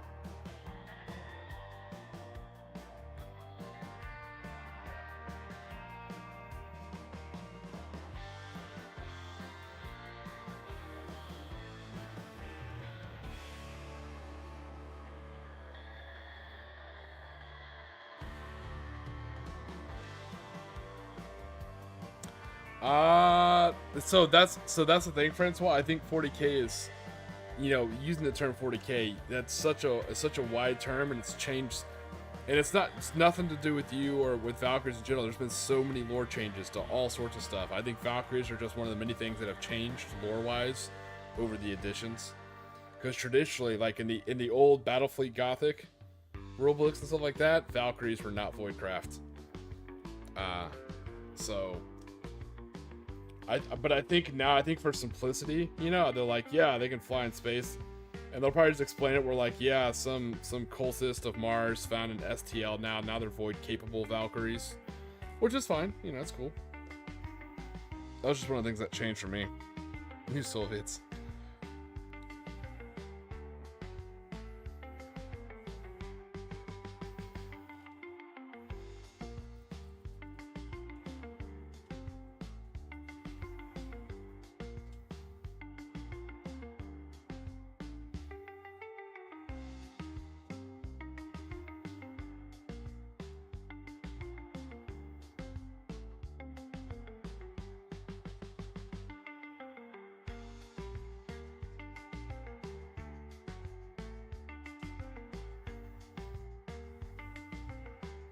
Ooh.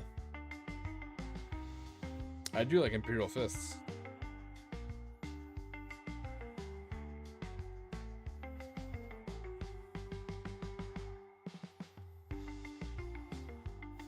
I like that Squid Fist.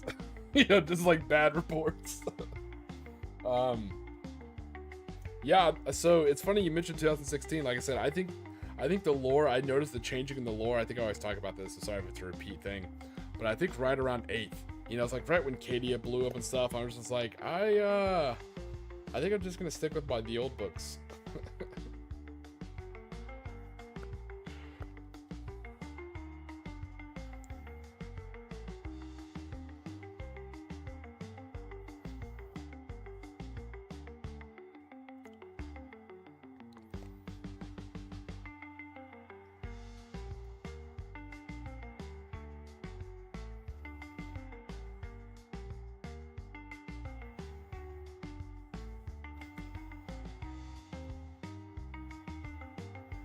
But yeah, I'll definitely be rereading 15 Hours. It's been way too long since I read some good old-fashioned 40K like novels, so I think I'm gonna go back to 15 Hours.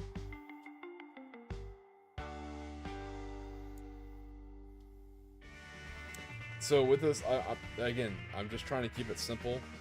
So leather boots, the tan spats, green pants, tan jacket, green helmet, and then I'll just, it's going to be light green on the web gear, leather sling, and then wood furniture, and the old wood shampoo beat stick.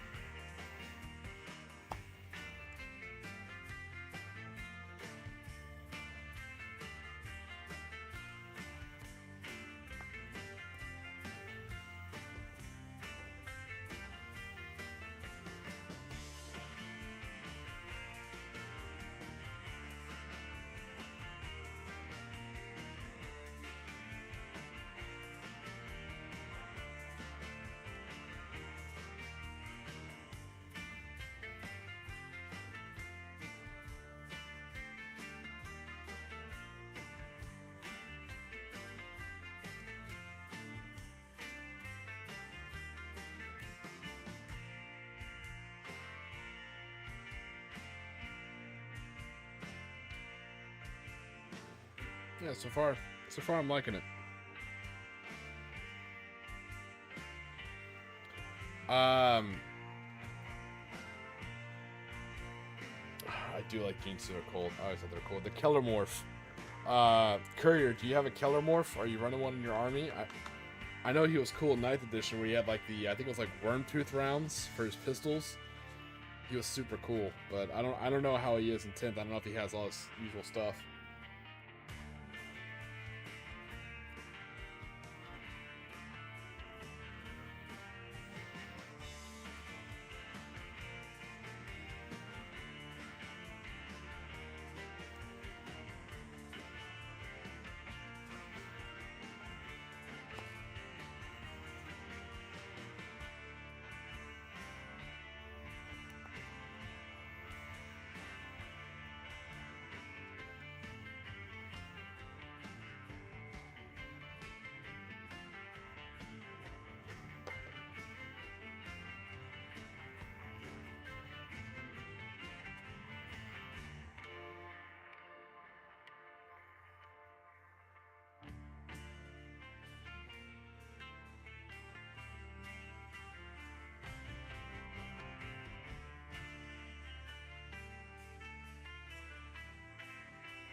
Alright, green pants.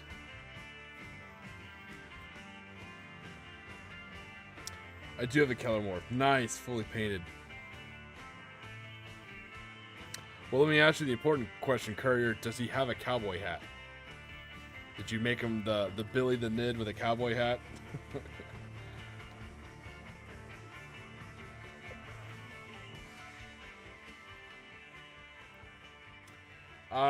I get why you feel so strongly, Francois. I disagree personally, but my opinion on this topic actually doesn't matter because I don't go to competitive events.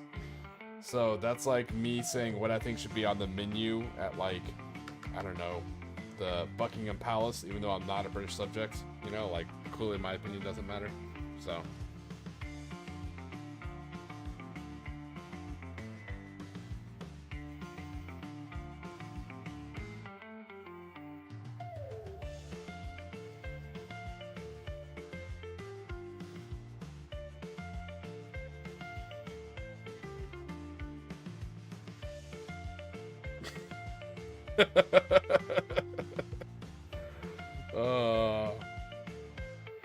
yeah, before 3D printers were like popular, I guess. Like, it was hard finding a 28mm cowboy hat. I'm telling you.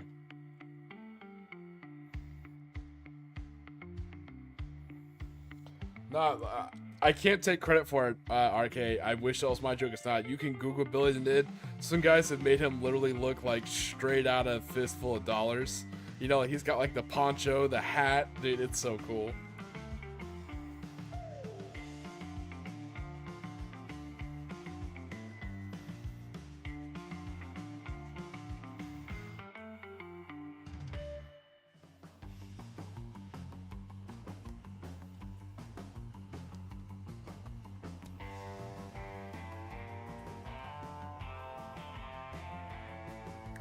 I can honestly say I've never used green stuff. I guess I probably should get some. The Nid with no name. God, that's even better.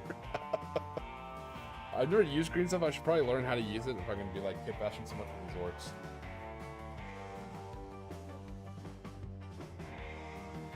The Nid with no name. Oh, God. That's better. That's way better.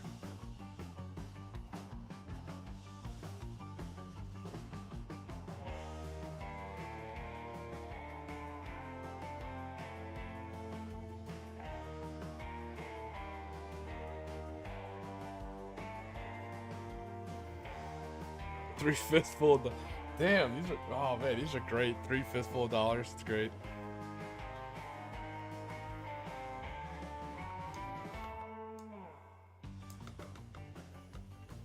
Yeah, so it was a beautiful time in ninth when I was trying to put together my Gene Stealer Cold Army. Because there was so much cool stuff.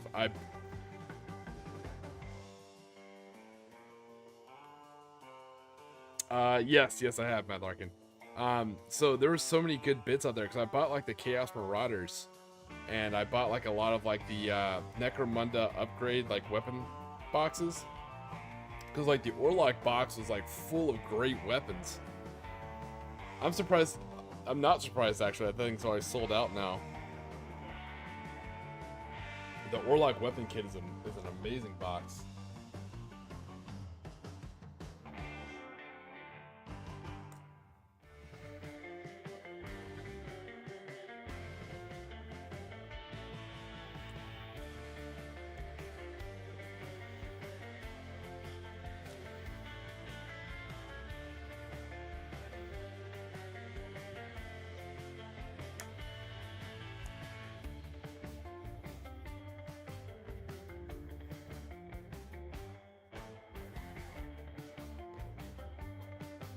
I like it, Mad Larkin.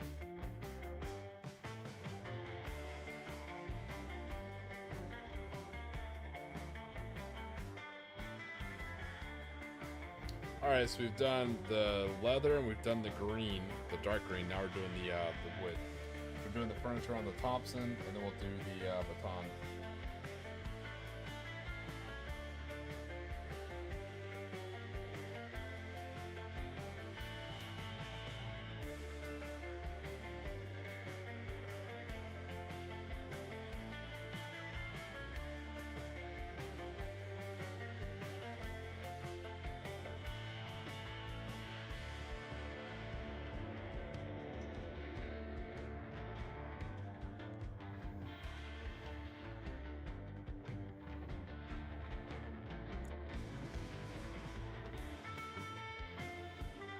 Paint your war truck. Oh, that's exactly. It comes in tomorrow. My first orc truck comes in tomorrow. I was hoping it would come in today, but it didn't. I'm so sorry. I wanted it to. But my truck comes in tomorrow. And after I get off work, I'm gonna build that thing, and I'm just gonna sit down and build it. Not even gonna wait for a stream. I'm gonna build it immediately.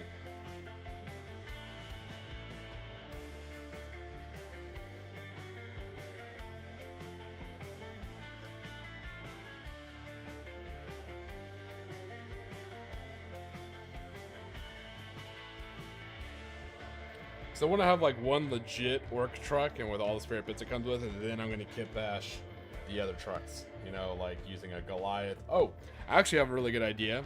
One of the kit bashes I was thinking about making for a truck, you know, because I'm going to need like 4 trucks. One of them I'm thinking about is a Wyvern or a Hydra, and just take off the weapons platform in the back. And then just orcify it.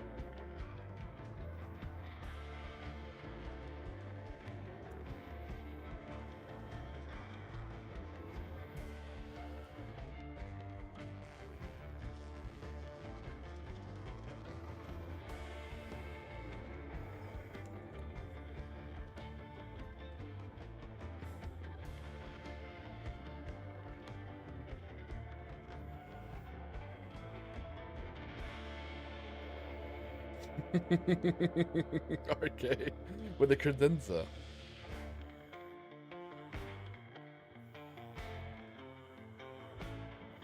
Yeah, I was looking around like what vehicle to make a good kit bash truck and like what's also easy to do.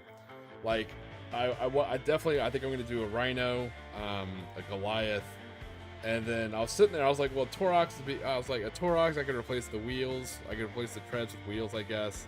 I was like a Chimera. I was like, man, that's a lot of cutting to cut out that back part. And then I looked at a Hydra and I was like, wait a minute. I looked at the Hydra and the Wyvern and I was like, wait a minute. That's like a perfect truck.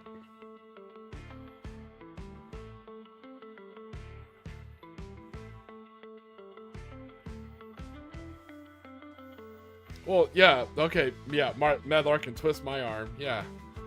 I don't want to take advantage of your generosity, but yeah, if there's room and you don't mind, then yeah, I appreciate that. That's basically just what a Wyvern or a Hydra is. Oh, dog's first cross, that's awesome.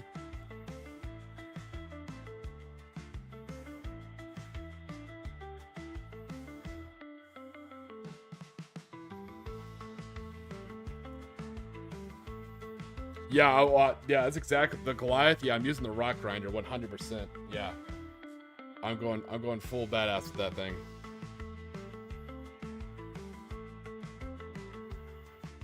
I know, Larkin, but you still gotta ship it, man. But I appreciate it. If you do, I greatly appreciate it.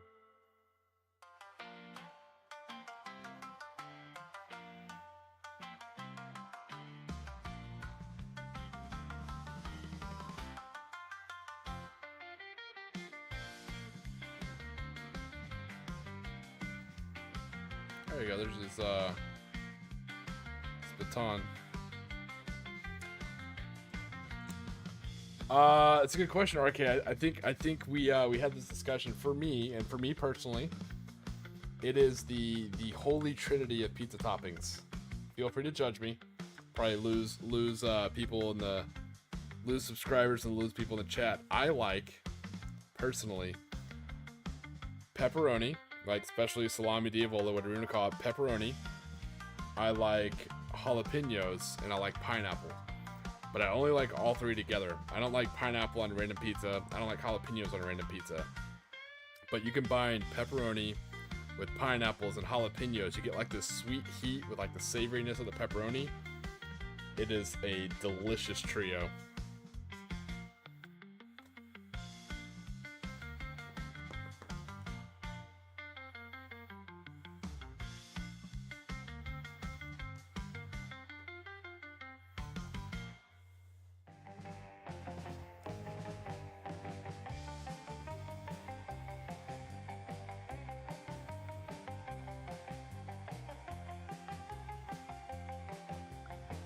Yeah, with pure breeds, you gotta be careful with that. Yeah, sometimes it's better just to give them a taste and see how they deal with it. Not that you probably don't need any advice, Francois, but just give them lots of water. Him or her, you know? That way it helps digestion. If anything happens, they won't dehydrate.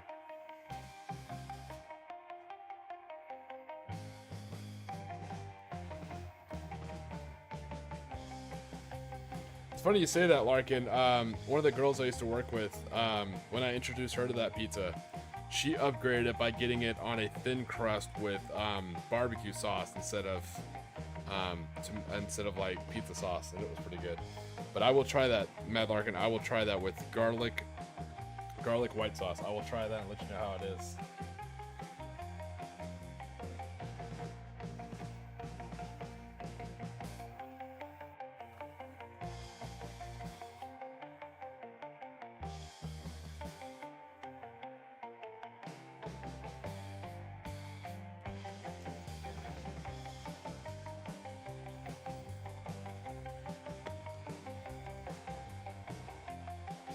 Oh yeah. Old world salami, old world pepperoni, salami diavola.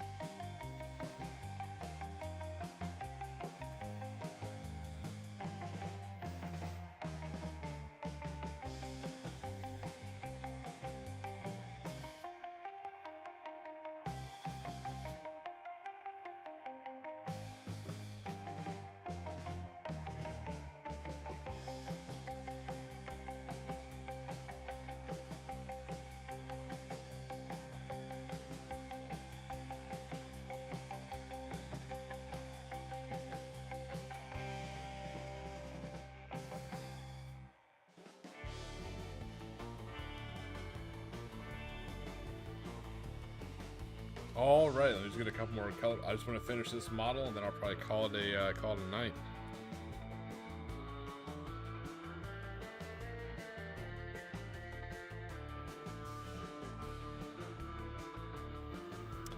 The one thing I noticed, and maybe I'm crazy, so feel free to call me out and call me crazy. From the pizza I had when I was in New York, like New York City to outside New York City, I feel like the big difference, the main difference, is the crust and the dough. And I feel, in my opinion, I think it's the water. I think it's the water that New York City uses. You know, coming from, you know, the like up the Catskill Mountains and stuff like that, and the water reservoir they have there. The dough and the crust for like New York pizza, it has this very telltale sweetness to it. It's almost like it's not tap water, but it has like this very sweet kind of water. It's like sweet water, I guess would be it's a weird term, but the New York City crust and pizza have a sweet water taste of the dough.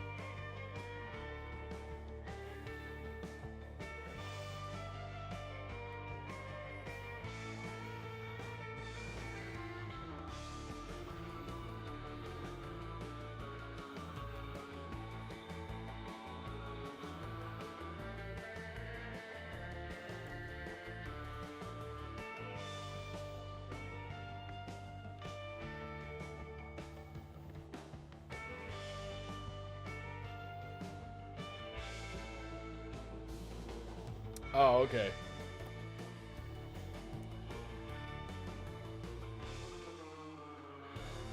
Now, I like the pizza I had in northern Italy. It was very thick and like cut into squares, and they make it early in the day and they leave it out. And when you walk by, you just point like what slice you want. They warm it up right there in the wood fire oven for you, and they serve it to you. Oh man! So it's like twice baked, big old thick bread, like big old thick square bread style pizza. Hell yeah.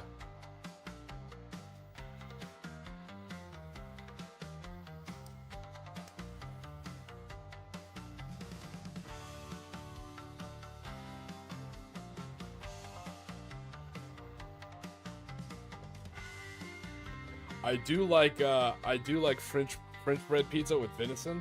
That's good.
So we talked earlier about basing. I think for these guys, I'm going to use. Let's see if I can find it actually.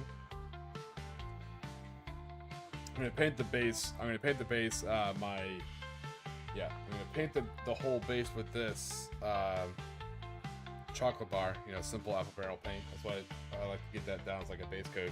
Then I think on top of it, I'm going to add styrofoam mud. You know, that way, because I assume these like MPs are out there like on a muddy road, you know, trying to direct traffic and stuff, you know.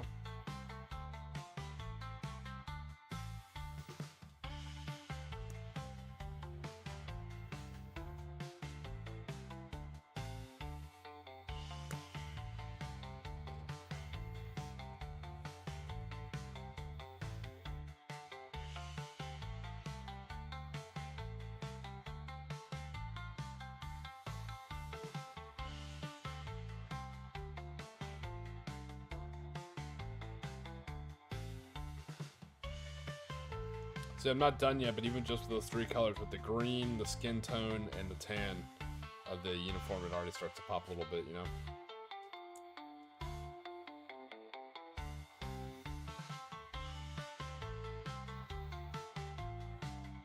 Oh shit, Mad Lark, that sounds dangerous. Ooh. You're making me hungry.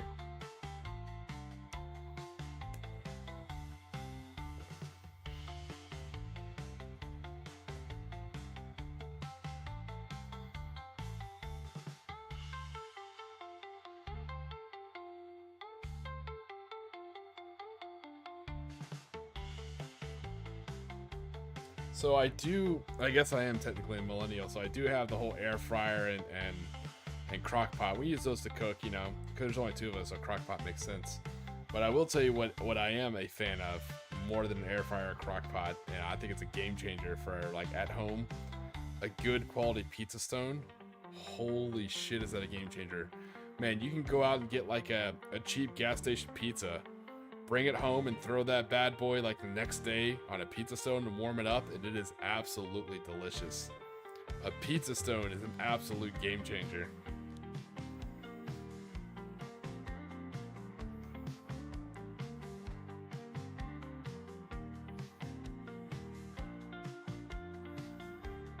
Ooh. Grim Tim Tim, that does sound good, man.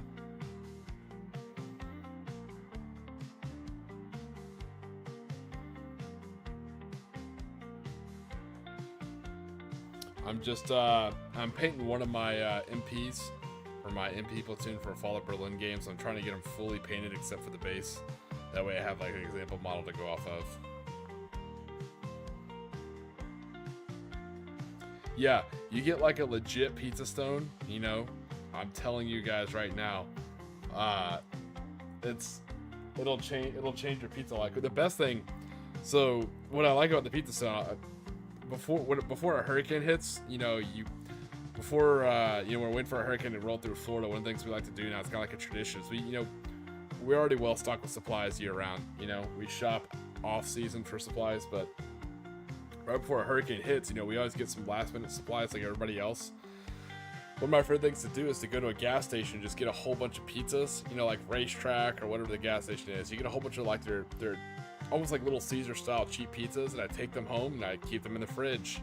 And then like each day I'll just warm up one of those pizzas, you know, with a pizza stone, because you know it's a gas oven. It is nice.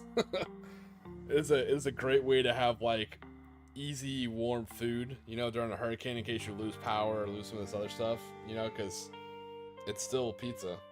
You can still eat it cold if you have to.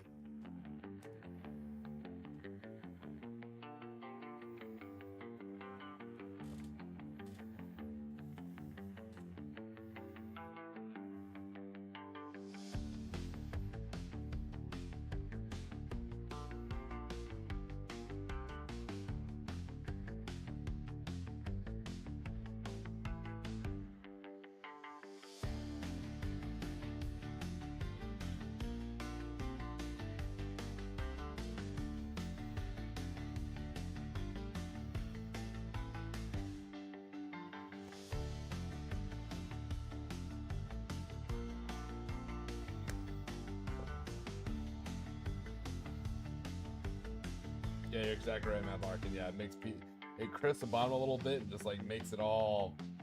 It cooks all the toppings just right a little bit too. Just yeah, it's definitely a game changer. If you're ever warming up like day old pizza, that's the way to do it.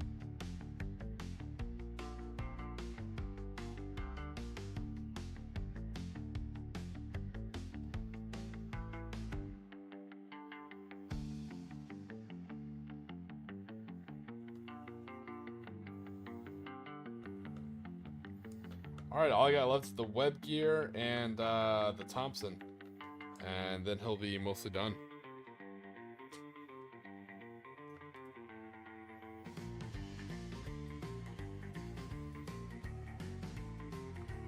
Oh, speaking of wood, I forgot to do his pistol.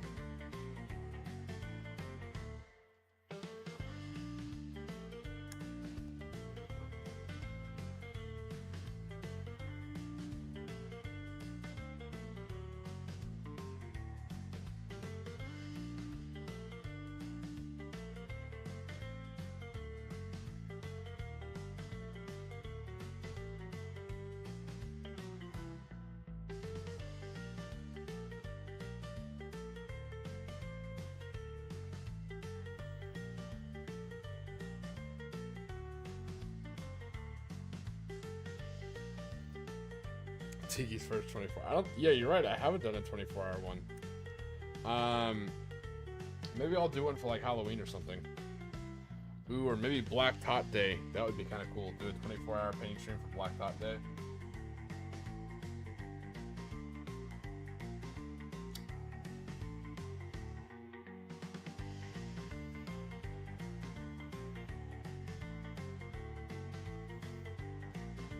I think I'd go delirious trying to do a 24-hour painting stream.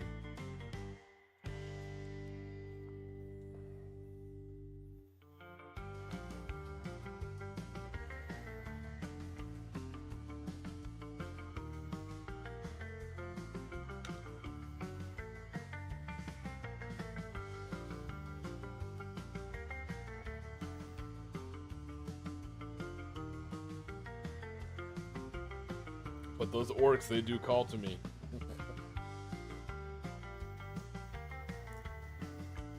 Need to paint their way to Valhalla, where the roads are shiny and chrome and they can ride eternal.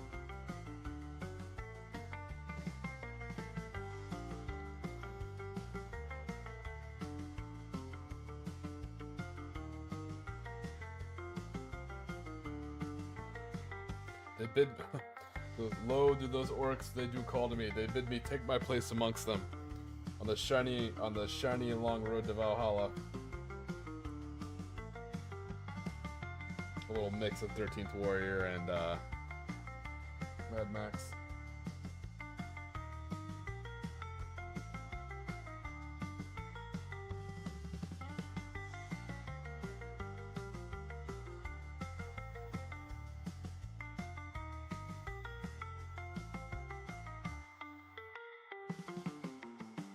Well, yes, RK, there will be plenty of rum during that. I'm not doing a 24-hour painting stream without shit tons of rum. That's why I figured I'd do the two hand in hand. Walhalla. I love it. I may have to steal that, RK.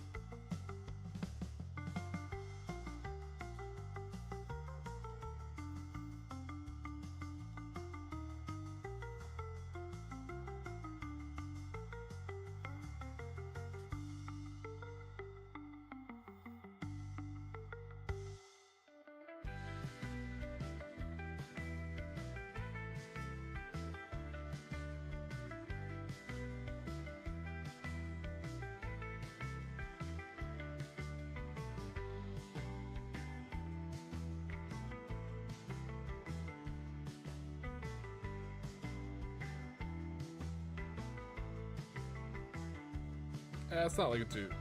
It stands out enough. I'm actually kind of okay with that.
Man, I would never turn on super chats, but I would totally do the drinks. I wouldn't mind that. Yeah, we would do one drink after another. Tell you what I would do a poll. How about that? You know, and you can like comment on videos, stuff like that if you want. But yeah, I'll run a poll each time I finish a drink, and you guys can vote for what the next drink is.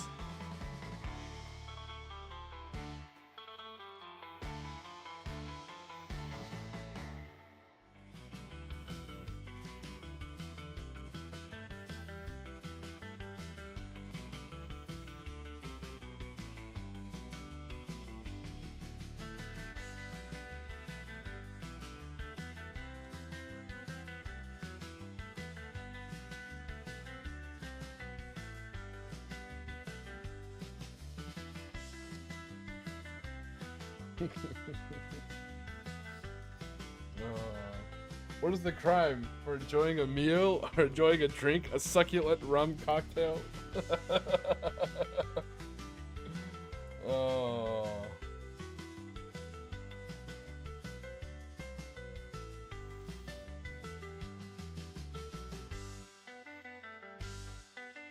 Alright, got his little web belt.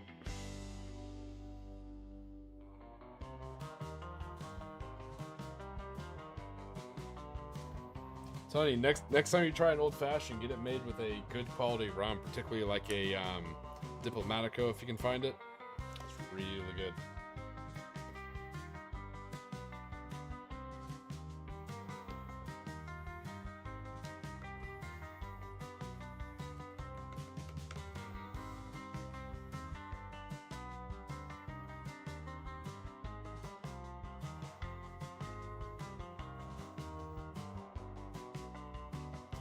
No, that was the VA. The VA said it does not count as self-medicating. Their exact words. Let me try.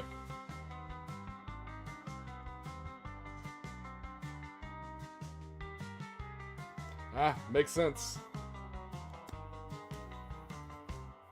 That's why I never advocate alcohol use for anybody. I know it worked for me, and I enjoy it.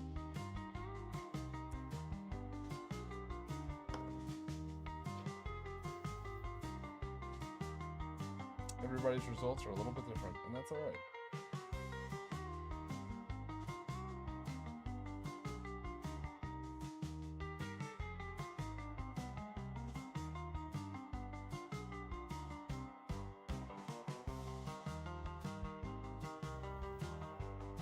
Alright, there we go. Cleaned up some of those spots. Now all I got is just the Thompson. And I'll be just about done.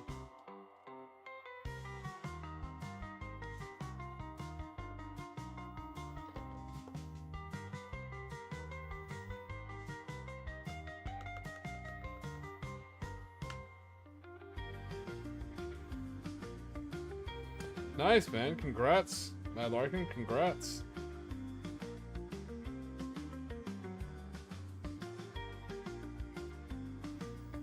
That is not easy. Congratulations, brother.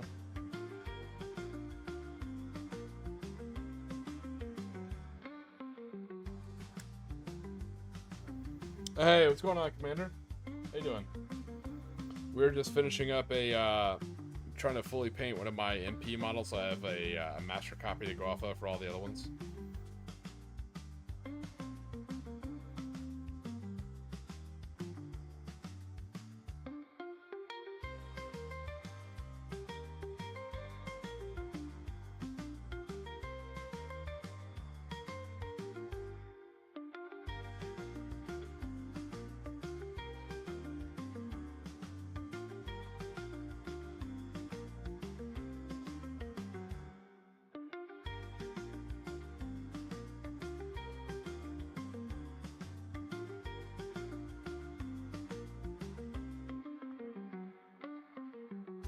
No, I'm not in command here.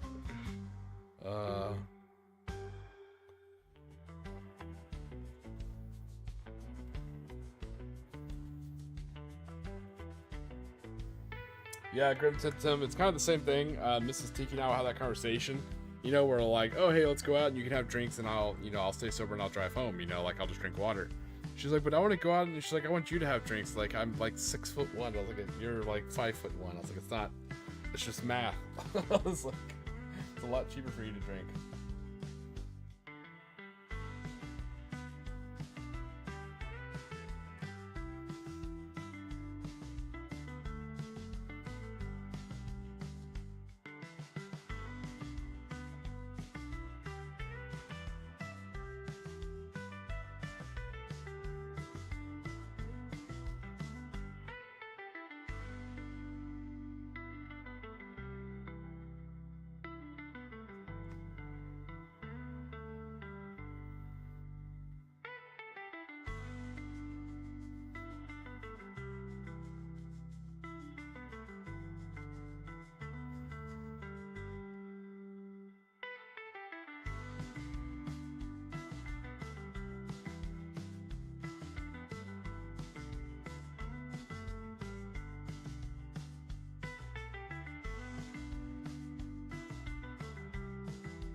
Yeah, yeah, it definitely depends on the type.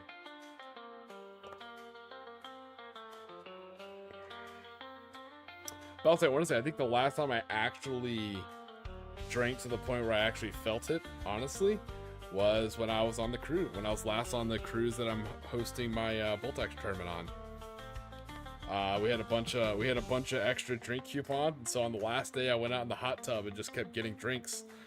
Yeah, I'd get 2 drinks at a time, go back, sit in the hot tub and drink both of them, get up, go and get 2 more. Did that for a couple hours. I had a great time.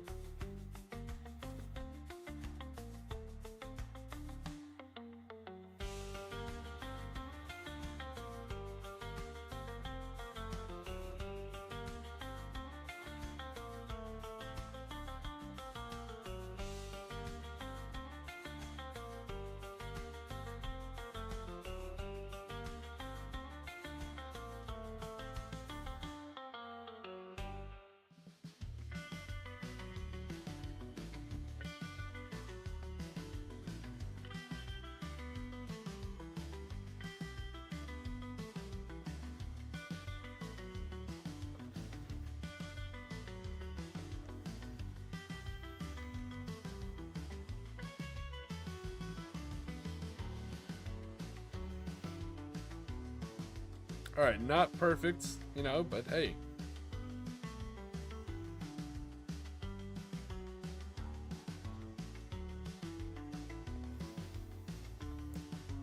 I will take it.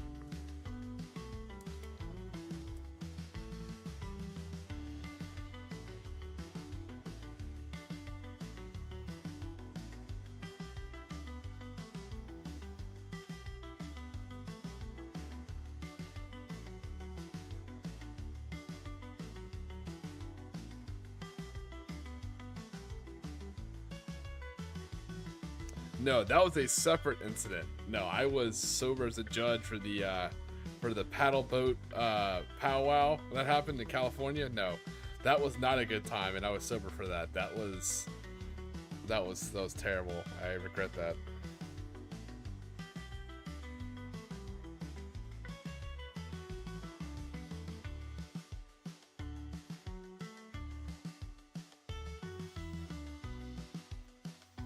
No, so these will be fighting in Europe, and so the base is gonna get brown, and they're gonna put mud on top of it. So it's gonna be like a muddy road, you know. So that'll be what I'm going with. He's got his pistol on one side, he's got his baton on the other, and he's got a submachine gun.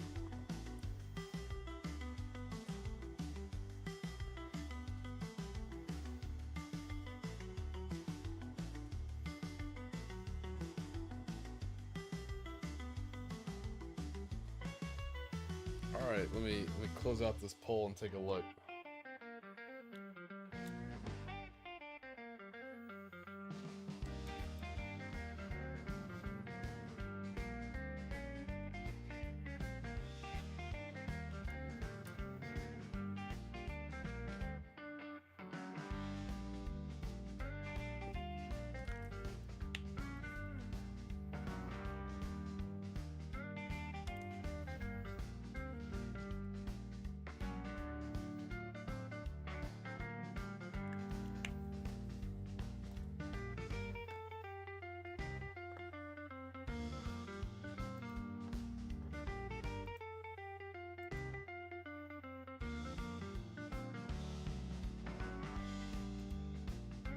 All right, so the poll was, have you won a Best Sportsman Award at a wargaming event? 50% of the people said no, 43% said they've never been to one, and 6% said yes. All right, that is interesting numbers. We talked about it a little bit earlier. People felt strongly about it, and it's kind of cool. Everyone kept it pretty cordial, you know, pretty sportsmanish. But some people they have very strong concerns about it, which makes sense to me, and I thought it was a pretty good topic.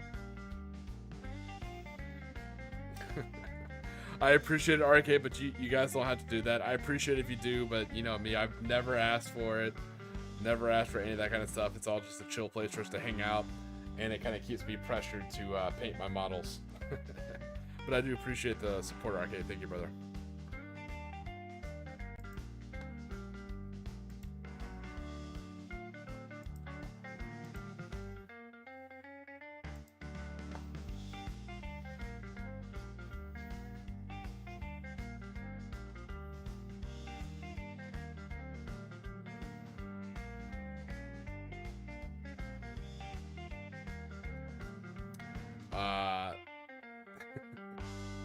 So I was catching up on the chats. You guys are just making me laugh. But hey, man, not a bad stream. I know it's a little bit of a quick one, but ultimately the main plan was I just wanted to get one of these guys fully kitted up and ready. I wanted to do some more orcs when my truck didn't come in, so I was like, let me get a jump on these MPs, because I need to practice putting the actual white MP on the helmet and painting the armband. So with that being said, like I said, I appreciate you guys in the chat. Like, so we actually talked about some spicy topics, and you guys kept it like pretty friendly, pretty cordial, which I appreciate. So if you guys are headed off to sleep, I hope you guys get some good sleep. You know, I know some of you played events. You know, mad shout out to Squig Hunter Sean. He actually did some old world gaming today.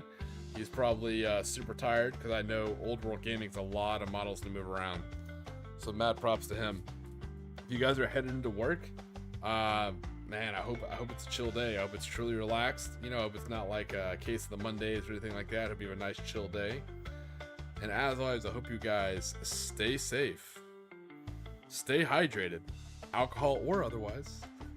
And don't forget to relax today, because you're on Tiki time.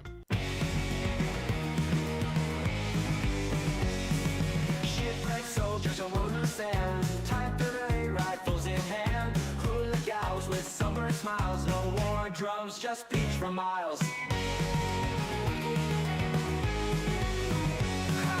Ghost park by Tiki lights, shadows dance in tropic nights, stand beneath where boots once stood, paradise ain't so misunderstood. Lost in waves and hula tunes, tiki drinks and months of moons, forgot the fight in distant lands, just surf and play with tired hands. Bunkers built from palm and hope, coconuts and crude soap, imperial dreams, fade and sun, warriors turn beach bums. Shine to ocean gods we raise, praying for forgotten days, sake in the campfire glow, life's a surfboard ebb and flow. Lost in waves and hula tunes, tiki drinks and months of moons, forgot the fight in distant lands, just surf and play with tired hands.